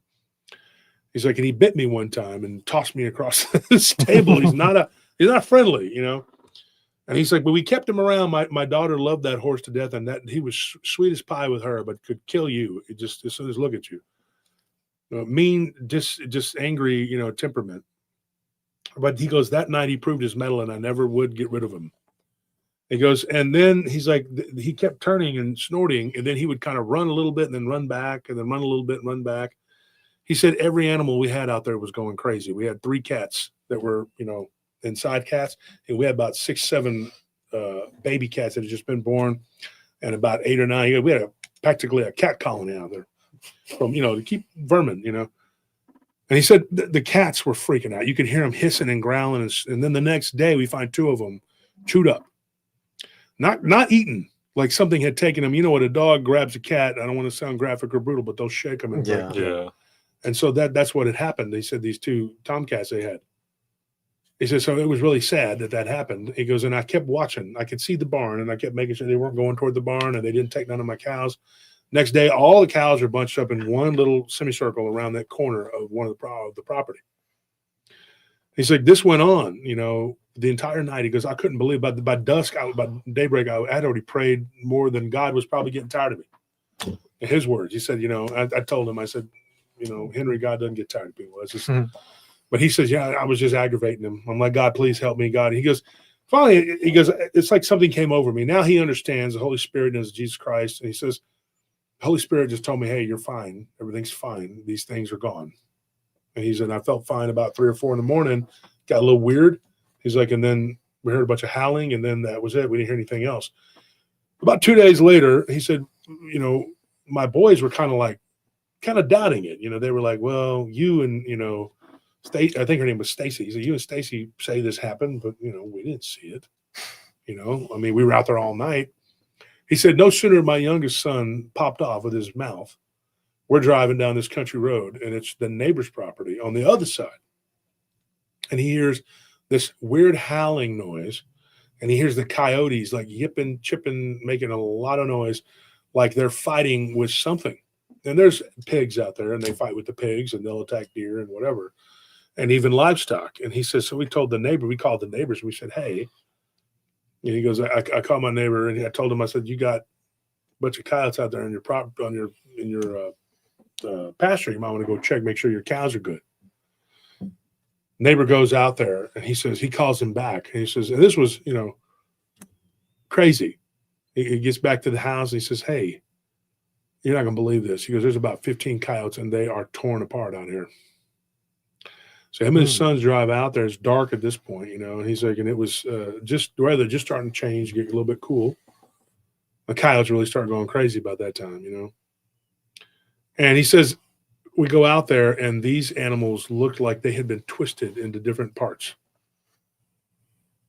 Like and how the they cats were find around these coyotes, these big feet, big footprints the way he described those footprints, he said they were like, 15, 16 inches, human-like footprints, just a couple of them. And they were pushed down into the blood on the ground. And he said that, what do you think that is? I said, well, it could have been a Bigfoot. It could have been anything. I mean, if you have things coming out of orbs or portals opening, there is no telling what in the hell is going on out there. Maybe the same creatures, maybe not. Yeah. So that's the stories that he had. He had some more too, especially it was another one he told. He said it was Christmas Eve, and he had, being his second year as the only parent, he tried to wrap presents. He said I did a terrible job. I tried to wrap. He took me like 8 hours to wrap like 5-6 gifts. So I just put them in paper sacks and was stapling. I don't blame him. I said, I'm still not. I wrap gifts. I'm still not good at them. Because my kids don't care. They just want to tear it apart. Yeah, and so he says, and the bigger gifts were outside anyway. It wasn't. I gave him farm equipment. I'm joking. He didn't. But he told me, he says, skill saw. Yeah, I'll use it to make us nice things. Dad, I'm 8. So he says, I'm out there, and I'd gone shopping with my sister and my wife's sister, my late wife's sister. He's like, and it was a horrible, heartbreaking thing when my wife passed away. Everybody was feeling it, It happened near Christmas. That first Christmas was like nobody had a Christmas. So this was the next Christmas where he was going to try and really do something. He said, I go to bed that night. And the doctor had been telling me, he goes, I think you have a sleep apnea. I didn't know what the hell it was. I didn't care. He's like, and I would wake up gasping for air. And he says, I wake up gasping for air. He goes, and something is standing there over me. He's like, and it's got its hand around my throat, and it is a cloaked black figure. And he goes, and you could see a skull inside of that cloak, but the skull was black. I said, well, was it dark in the room? He goes, that's the thing. I fell asleep with the lamp on because it was Christmas Eve and it was 2 a.m. And I was going to have to get up in a few hours, and I was going to make pancakes with my oldest boy for the other kids, So he's a single with 4 kids, he's got 4 kids, and he's got to deal with, And then at that time, they had a niece that was living with them too, who was in foster care. And it was her and her brother. And so the brother went with somebody, and then the niece came to live with them. It was just temporary. Because the person she was staying with had gone to the hospital with a pulmonary embolism or something like that. Who ended up dying. That was his cousin. But anyway, he said it was really rough. So he goes, I had all these kids, and I'm trying to do the best I can. He says he's a really nice guy. I think he was anyway. And his kids seemed to love him. But he's like, this thing is choking me. He's like, and finally, I felt this weird, like bony hands on my neck. He goes, I go to grab it. I start squeezing it. He goes, and the first time in my life, he goes, I'll never forget. He said, this was when, this was 2 years, going on 2 years. And my wife, had been passed away, whatever. And I told him, I said that the going into the second year, I guess would have been. And he said, I had not prayed. It was that month before the first time when I had said the prayer. He goes, I felt like a new man when I prayed, said the sinner's prayer. He's like, and I screamed out, and I rebuke you. He's like, nobody ever told me to do that. Nobody had ever told me to do that. I don't even know where it came from. I don't know if I heard it in church, when I was halfway paying attention or whatever. Because he goes, as soon as my wife died, I quit going to church. But then he said, he goes, and I just said, I rebuke you. And he said, Jesus saves me. Those are the words he blurted out. And this thing backed up and just sort of faded into vapor. Like it just kind of, and he goes, there was this noise that sounded like sand hitting the floor. So I said, did you look and see anything? And he goes, I didn't see anything on the ground. There was no dirt or anything like that, but that's what it sounded like. He's like, and I got up, and he goes, and I'm sitting there just feeling like I was about to, like I was about to die. He's like, and my chest was hurting. And he goes, last thing I want to do is end up in the hospital, before the kids' Christmas, So he's like, I went back to sleep out in the living room by the Christmas tree. He goes, of course I wake up, my kids are waking me up, and my 2 younger ones, they're all into this, And so he's like, we get it. We open presents, whatever. And he said, and everything was good. And then from that point, I just started being the best dad I could be, and he goes, I dated a woman off and on for years. It was 11 years, and I didn't move her into the house. Kids are old and grown and get out, whatever. Then he goes, me and her got together. Now we're together. He's like, and I didn't want them to have a step parent, force her to have to raise kids and whatever. And so they decided to sell that property. But she lived there for almost 3 years, and his current wife had a bunch of weird stuff happen in that place too. And we can get into that one day. But that's basically it, you know. And so you're going to change the title because we didn't get into those stories that we had set up for. Yeah, in the city. Yeah, we're going to do that one too. But this one I thought was interesting. But it comes from that same corridor, you know, which is a lot of weird stuff in that area. And I think it was near Hallettsville when, and in fact, I'm almost positive it was when we did the story about the Minotaur. Mhm. Wasn't that Hallettsville? I think so. Let me see.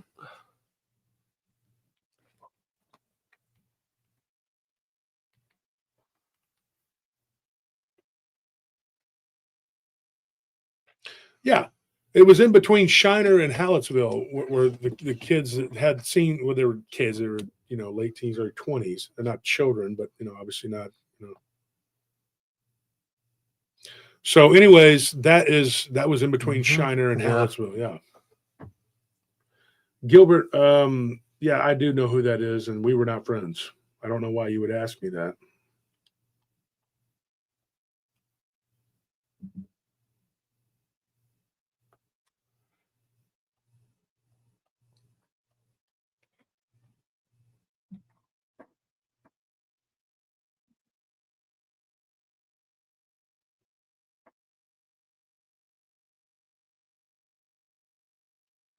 So you have a place that has quite a bit of activity, and you get these places that have this kind of activity, and it makes you wonder how many of these private pieces of property there are. Not just here in Texas. I mean, well, just in Texas alone, there's a ton of them. Yeah. But A lot of imagine ranch land. all over the country, there's a lot of wide open spaces. Mm-hmm. Private property, and things happen all the time. We were talking to somebody the other day, and they were talking about, they were a clerk at a store, and we ended up talking, and they ended up telling us a story about a cabin that was located. It's an old dilapidated cabin that's out in the middle of nowhere in north or in southwest central Texas. It would be the southwest corner of Texas, and they were out there hunting. And they saw some weird, creepy, like a crawler type creature. Because he's like, I'm sitting there hunting, and I thought it was a deer. He's like, but he goes, I was falling asleep. He was like 18 years old. The guy's like 38 years old now. That's like 20 years ago. And he said that this thing was like coming out of the tree line. He goes, I thought it was a deer. He's like, and I'm like, oh, a deer. So my eyes perk up, you know, and I look, and I was like, where did the deer go? What comes out from behind this big old oak tree is like this white crawler thing that's got streaks of brown that are like fading away from it, and it crawls out into the open, spider-like, and it's white. You know, it's a crawler. It's one of these weird creatures, and then it just goes up the other side of a tree. He goes, you want to talk about the longest 3 hours of my life? He goes, I'm staring at this thing, you know, for like 3 hours waiting to be picked up. And it's 2005, and most people had cell phones, but he was 18. He didn't have a cell phone. And he goes, and I'm just sitting there going like, I have to sit here until they come get me. And he goes, I'm probably 2 or 3 miles from, if I get down out of that tree and I got to start walking, this thing could follow me. And then when they left, he goes, I showed him where the tree was, and we drove around the tree. We looked up in it, and it wasn't a bunch of leaves. It was November, you know, it wasn't a bunch of leaves and everything on the tree. He goes, I don't know where it was. I don't know where it went. It was already dark at that point. He goes, well, we shined the lights. We didn't see anything. And I said, did you hear anything? He goes, I didn't even hear anything. So that's even creepier that you can't hear this thing. He's like crawling like a spider. And what you thought was, a possible deer turns out to be some kind of monster. Imagine if you shot one of those and it didn't change back and then you eat it. Oh, thought about that? Because I've had a lot of people tell me that they've seen them change into pigs and cows and deer and wolves. What if you shoot one and then you eat it? What would it taste like? God, that'd be. This pork tastes like chicken for some reason. Just get turbo cancer and die. Well, speaking of like these things coming out of these weird looking orbs, I'll throw you a curveball. So like I didn't say anything about this when it happened last night, but while I was on patrol last night, I was hitting that last property right in between Round Rock and Georgetown. Like Oh yeah, I know. northern Round Rock, It's southern kind of Georgetown. desolate out there too. Yeah, and I took the pictures. I did the patrol there. I pulled out, and it was like a 3:24, 3:25 in the morning. And to my right, like I see this freaking huge, like bright green orb that's on fire, and it's falling out of the sky, and it's not a shooting star because it wasn't in the atmosphere, stratosphere, whatever. This was in the sky. And it was right there by one of those big by one of those tall radio towers with the red flashing red blinking lights, and like I saw it fall out of the sky right in front of that thing, and like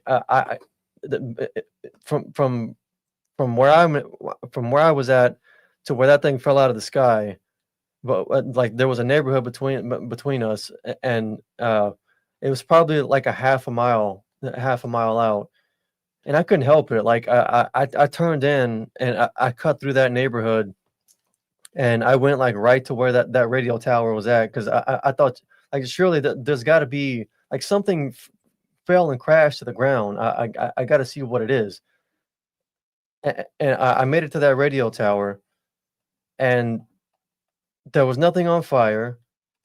I didn't see anything. I didn't hear anything burning. I didn't smell anything. There was nothing at all. And then earlier today, I looked up like local news to see if there was any aircraft, anything that crashed out of the sky in Georgetown, Round Rock. Nothing. Like not a peep out of it. But it was a bright, like a huge bright green orb that like it just lit up the sky, and it had like this comet tail, but the tail was just this orange fire. And I couldn't help but like think whenever I got to that radio tower, I was like, yeah, well, I'm curious, but not that curious. I'm just gonna go, because like I think that wasn't like I don't think that was a physical thing that crashed down to the ground. There was no evidence of it whatsoever. Like I think that was one of those orbs that something could probably come out of. People talk about that as being like the fallen angels. They supposedly come down like that. I had a friend from well, you probably know him, from the Levant. He's from Lebanon, and he used to hang out at our ashes. He's got a weird family tree. Half of his family is Christian, the other one is Shiite. So, a lot of arguments. Not really. Once they get away from, because Lebanon, the Civil War, that it was a little different, but he himself believes in the jinn very strongly.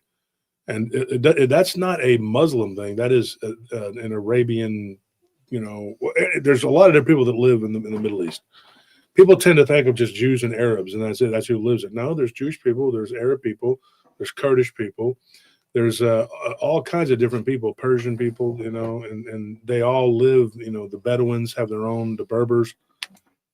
But he's Lebanese, and one of the things he told me years ago when he was driving home from a party, they had this big, like festival get together for something, and he's like, and I had a couple drinks. It was on this back country road in Lebanon. Now, Lebanon is not all desert. Some of it's kind of mountainous and sort of, and where he was living was in the mountains.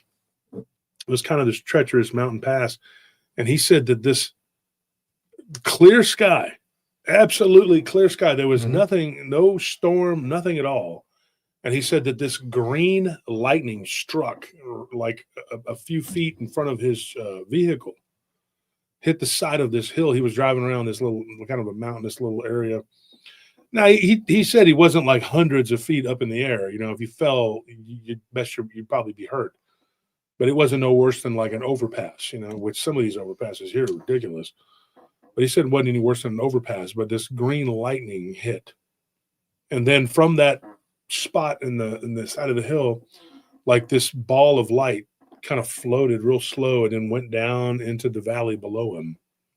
And he never did figure out what that was. But he just assumed that it was a jinn coming back from, Yeah. what they believe, what they think is that these jinn enter our atmosphere like that, and that they are in the lowest level, right below heaven, so they can spy on the angels. I say that's what I believe, and let's make sure we preface it with that, because anytime I say anything, they'll clip it and go, "That's what Josh Turner says. He believes that the angels and the demons are together spying," and they'll make up some nonsense because they're retarded, And so, and I don't mean like autism, whatever. These people have a mental derangement. Yeah. So that's what I'm talking about. But they'll clip it and say something crazy. But that's what he said he saw. Yeah. And he goes, it was so weird. He told me that back in, like, he's a few years older than me, but I remember that when I was in my early 20s, he was telling us that story.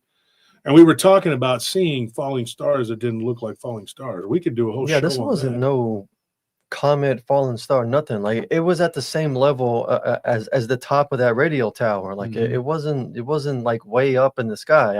I know what shooting stars look like. The other night when we were going to drop Tony's stuff off, so the paperwork for you, Tony, you were doing that Firewatch. Oh yeah. And we saw this thing. It was me and Nelly, and was it you, me, Nelly? Maddie wasn't with us. It was just us. It was just you three. It was just us two. Okay, it was just me and him.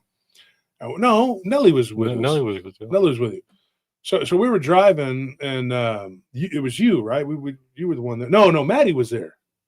No, I don't know what's going on. I think it was just me and you, because I was in the front seat, and yeah. No, Nelly was in the front seat, and Maddie was there. Maddie was working there.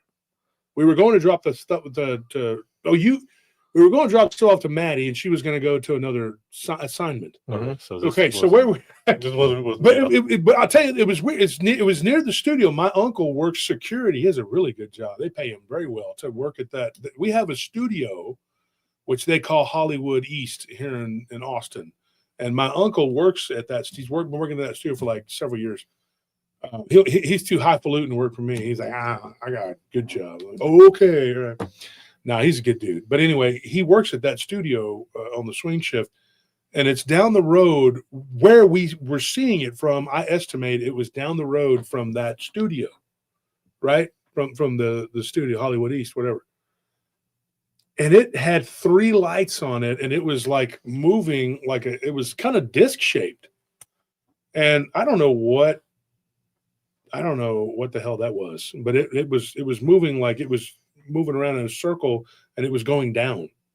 Yeah. And you remember? And then it went down behind those buildings, and we were like, where did it go? And then what the hell was that? We couldn't figure out what it was, but we saw it, and I can't tell you what it was. And Maddie's like, where was I? I can't say it on the show, Maddie, we can't name our places. You were at that place that you work sometimes. Jeez, Maddie, don't you know? You're at the one place. What's going on here? Love Cat says troll. No, just a mistake. What's happening here? It's just someone got hidden, but it wasn't a troll. It's just misunderstanding. Because Love Cat pretty much knows what's going on.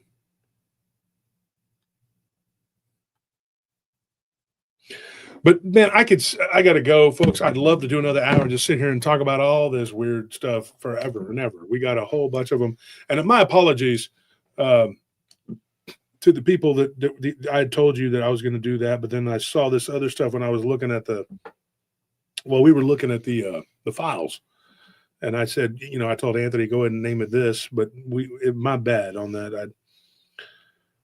We had a story. This one was a Dogman in a building that a security guard that I know, we call him LA. That's his nickname. But LA, we'll get to your story. Thank you for that. His name's Larry, but I call him LA. And and then we had another one that was some people in the parking lot that saw, and we had some crazy stuff. And then a possible shapeshifter, werewolf-like creature near an apartment complex. All those were here in Austin.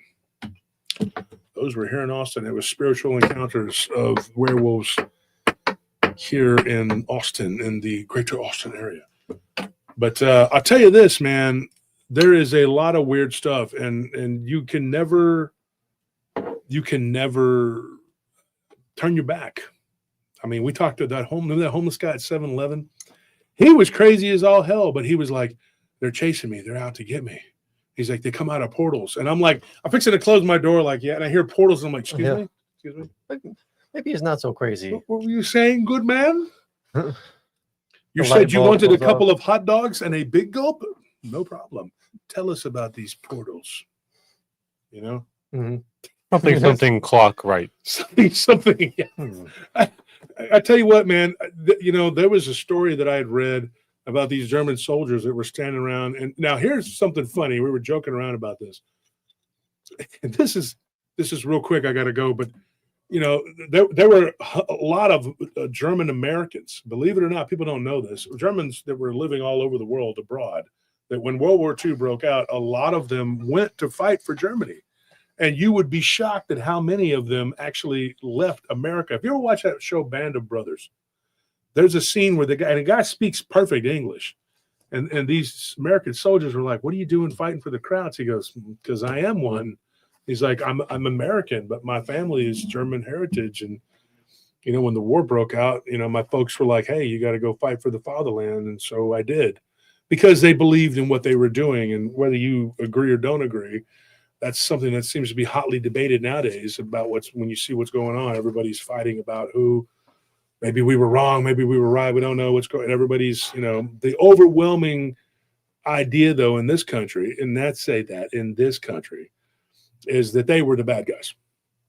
So I'm not going to try to proselytize or change anybody's mind about Germany, Japan, Italy, nobody. Okay. You do the research yourself, come to your own conclusions. I'm not here to try to teach that. But there were a lot of German Americans they went and they fought. And these were people that were from Iowa. They were from Ohio. They were from Florida. They were from Texas. They were from California, Montana, Minnesota, you know, wherever. But anyway, I thought it was funny. I was reading this story, and they said there was a group of German American soldiers, and they were in a little group, and they were talking, and they hear this gunfire in the background. And so they all, you know, jump, snap to, whatever. And then they hear what sounds like wolves howling, and the Russians who they were fighting were firing at something, what turned out to be wolves. And they were attacking the Russians. This happened in World War I and in World War II. And so the predation from these humongous packs of wolves in some of these areas that man had not been. Like during World War II in particular, there were areas of the Soviet Union and areas of Eastern Europe that people probably had not been for hundreds of years. And so these bears and these wolves were, you know, they were being disturbed by the rifle fire and things that were going on. And it wasn't uncommon for someone to wake up being attacked by a pack of wolves or a bear. I'm not even joking, because some of these outposts where they would sleep and stuff, you know, especially when you take a nest and point and things like that, you don't know what could happen. But I just thought it was funny when they said that they were German Americans, and I kind of thought, can you imagine if you were like, you're standing there, you're a German American, you're standing with regular Germans, and you're just lighting a cigarette, you know, and you're talking to them, and these wolves, you know, whatever, and then you hear, Mm-hmm. you'd be like American real quick. What was that? They're like, you know what? No. What was that? I heard that shit. I heard it. I know what I heard. What am I smoking here? You know what I'm smoking. And they're like, Schultz, calm down. No, Obergurtenführer. No, I'm not going to calm down, because I came here to fight Ruskies, not werewolves. What the hell was that? Okay, I'm not going to do this. All right, you can get back in the Panzer. Okay, but I'm getting in there with you, because that was something that, you know, an American, they're not going to be used to that. And they're not going to be, and the Germans are like, it's werewolves. They're all over. We just shoot them. I'm good. I'm okay. I'm, you know. You do what, buddy? Get you see that? An American. If it makes you feel any better, they are communist werewolves. Yeah, they're communist werewolves. We kill them. Yeah, okay, you do that. That makes me You're feel from worse. the communists. I Tell me didn't these sign up werewolves- to come up here and fight werewolves. Okay, Hans? Okay, Franz? I came up here to fight Russians. These werewolves read Karl Marx, so they must be exterminated. That makes me feel worse. I can see the Americans getting like probably not used to the the suffering, and not really used to the accommodations. I bet that they were just probably like always complaining. I don't know, because I remember reading a book one time where they said that like some of these they called them German nationals or whatever. They would come from that they were not as enthusiastic about the war. They're like, yeah, we're here to fight for the fatherland. The Germans were like, okay, here we go. We're going to sleep in this swampy sewer water and fight, for an entire year in the cold. And they're like, oh shit. Yeah, I thought we were going to be like indoors a little more. I thought it was going to be a little more like, a little more indoorsy. I didn't realize it was going to be like this, where I'm sleeping in frozen sewer water. I wouldn't even give this 1 star. Do you have anything that's 3 or above? They get captured and you're like, excuse me. Yes, Mr. I am actually an American too. I know I'm wearing a uniform like these guys, but I am not really. I have been very, very disappointed in the whole thing. I mean, I really thought that we were going to come here and maybe fight a little bit, then we could work it out and maybe we could get some kind of resolution. It's been 3 years. I haven't changed my uniform in about 6 months. I've got lice. I got something crawling up my butt. I don't know what it is. I just know that these people have a problem with a lot of different types of people that I personally don't have a problem with. Me personally. I'm from Minnesota, okay? I just want you to know that I am not the same. And then they're probably like, shut up, get back in line. I didn't like. They're like, okay, well, that didn't go so well. If And you then the Germans recognize are it. looking over at him like, yes, Schultz, you wait. They recognize him. Isn't They're that like, David from like you guys are still angry elementary about that school? time that I burned up okay, look, that was an accident. I was playing cards with those Ruskies only because I wanted to pass the time and to free us. And of course, they all burned up in that building. Yes, Schultz, that's because you spilled kerosene everywhere and you are drunk hanging out with them.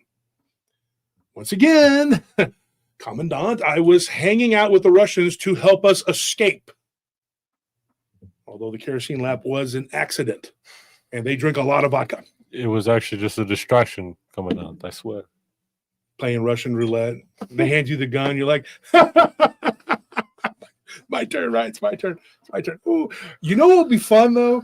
You know what would be fun? If you guys did it all again, and then when you got back to me, because this is how we do it in America. It's called American roulette. Everybody else does it once more, and then I'll do it twice.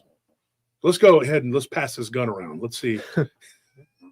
The Russians were like, you'll do this, okay? Or we don't like you no more, German-American asshole. Pull the trigger. Okay, I'm going to do that. I'm definitely going to do that, and I'm going to pull the trigger, and if something happens, I am going to be unalived. But before that, let's all take another shot of vodka. And can I take a whiz? Let me take a whiz real quick. You go over there, knock over the kerosene lamp. Everybody's on fire. Then you run out to the chicken coop and chase the guard away. Hey, man, everybody's on fire in there. Then you open it up and you save the day. Then you get an Iron Cross. Then later on, you tell the Americans, I was actually an American soldier and kidnapped and forced to be in this uniform. I did not want to. Now, I did take some shots at y'all. I did do that. I will admit that. I did. That was wrong. I might have hit a couple of you. I am sorry for that. Once again, these people are villains. They made me do some horrible things. I only did it to please my parents. Let's put it that way. Can I We're talk just to somebody following about orders. this? The accommodations here suck. Now, if you guys want to write me a strongly worded letter, I will take as many as you want. You can reprimand me, and I will no longer be a Nazi. I will take into account all of these crimes, whatever it is that you guys are saying that these people did. They did. They did. Me, no. I'm from Iowa. I didn't do these things. Nope. It doesn't work that way. I swear, while they were doing it, I was like, bad guys, this is not good. I was strongly reprimanding them. When they were I had doing my- Well, strongly the is a whole big time. word. I was reprimanding them, though, definitely. Yeah, I don't even. I never wanted to fire any or do anything. I just was tricked into this, completely tricked into this. Yeah, that would be. I wonder how that went though, because there were interactions between German Americans, and just like on that show Band of Brothers. I mean, I remember reading. I think it was like in a military history or something of some German American who was kind of like the go-between between the American soldiers trading with the German POWs. I wonder what it was like for him. Because he was probably from some Midwest. That's where a lot of the Germans were, in that Midwest region. And then he goes over there to fight, and then you run into the Americans, and you're like, "Oh, this is awkward." Yeah. Hey guys, I was fighting the Russians. I didn't know we were going to be fighting each other at some point. They just transferred me. I was not on board with this. I really just wanted to hurt Russian people. But now I'm here, obviously. You're from 2 towns over. This is very awkward. I know I'm wearing this uniform. This is very weird. Can't imagine what might have transpired. Would you like to trade? imagine. Yeah. Here's Matt. I just came for the schnitzel and balls, Fritz. Yeah, Fritz. I just can't. You know what? I thought it was all about schnitzel and lederhosen. Turns out it's a lot more. There's a lot more going on here that I did not expect. I did not expect tanks knocking over buildings and all this other stuff happening here. You have to understand, I just chose a really bad month for Oktoberfest. And now I'm here. His dad was like, "Look, if you want to make us happy, go fight for the fatherland." And he's like, "Sure." Like Bill Murray when they were going to baptize him on Ed Wood. "Do you reject Satan and all his evils?" "Sure." Mm-hmm. Next thing you know, he's over there in Germany, and he's like, "Excuse me, you're sending me where?"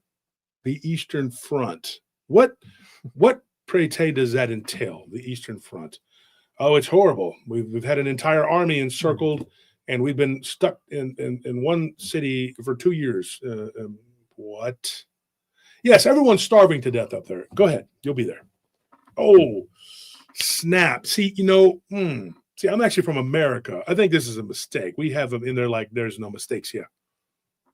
Go to the Eastern Front. Man, that life would become like so different. You would be like, I can only imagine. It would be horrific to be a German soldier, but imagine an American German soldier. Imagine that. Imagine how ridiculous you would just be like. The culture shock of they could make a sitcom about that. Like, I don't know, Hogan's Heroes, kind of like Hogan's Heroes, but like with one guy meets Forrest Gump. Just, oh man. Anyways, he screws up so many things and he ends up making them lose the war. Yeah. Calls in an airstrike. It knocks out a half-track battalion. They're in the woods and they're all on fire. Okay, guys, that one was on me. That was on me. When we get back to, Germany, y'all can put me in a facility for a little bit until you send me back to America. How about that? I give you permission for that. That was an accident. My German's not as good as it should have been. I'm sorry. Anyways, folks, thank you for tuning in. Thank you for making PRT what it is. And without you, we don't have a show.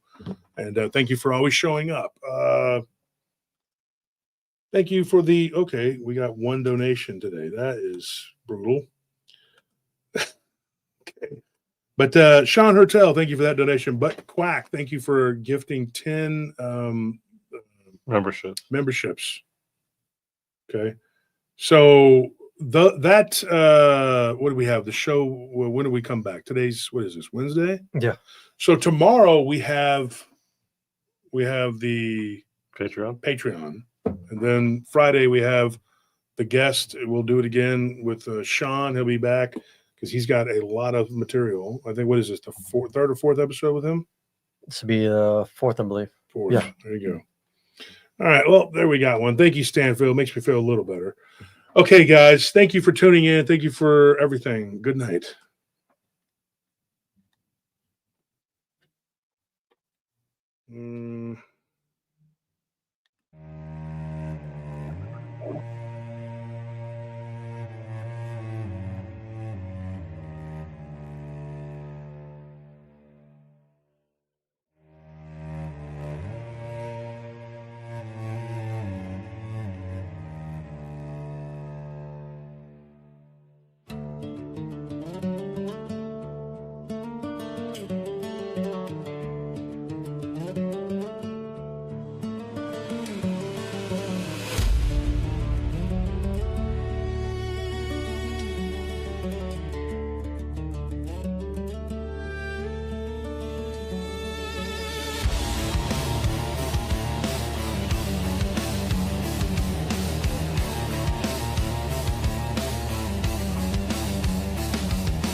begun.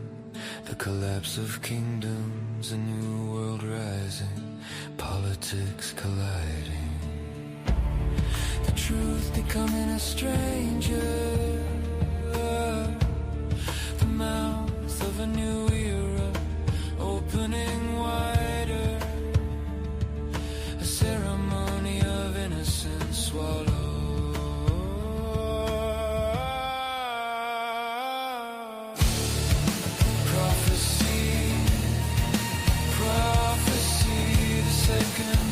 Second coming, a prophecy, a warning. Prophecy, prophecy, the second coming, a prophecy, a warning.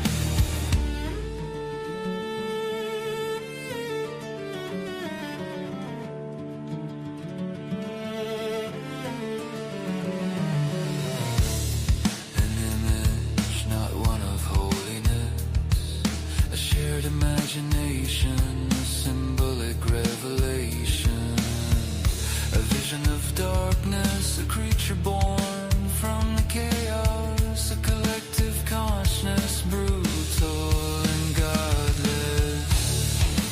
Prophecy, prophecy, the second coming, a prophecy, a warning.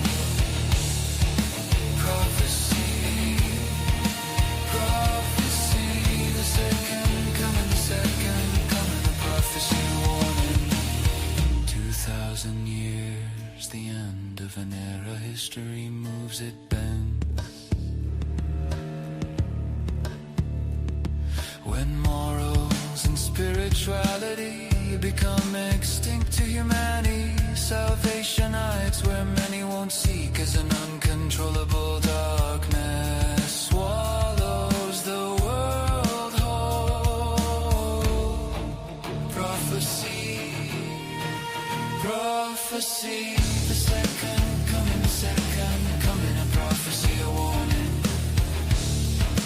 Prophecy, prophecy, the second coming, a prophecy, a warning.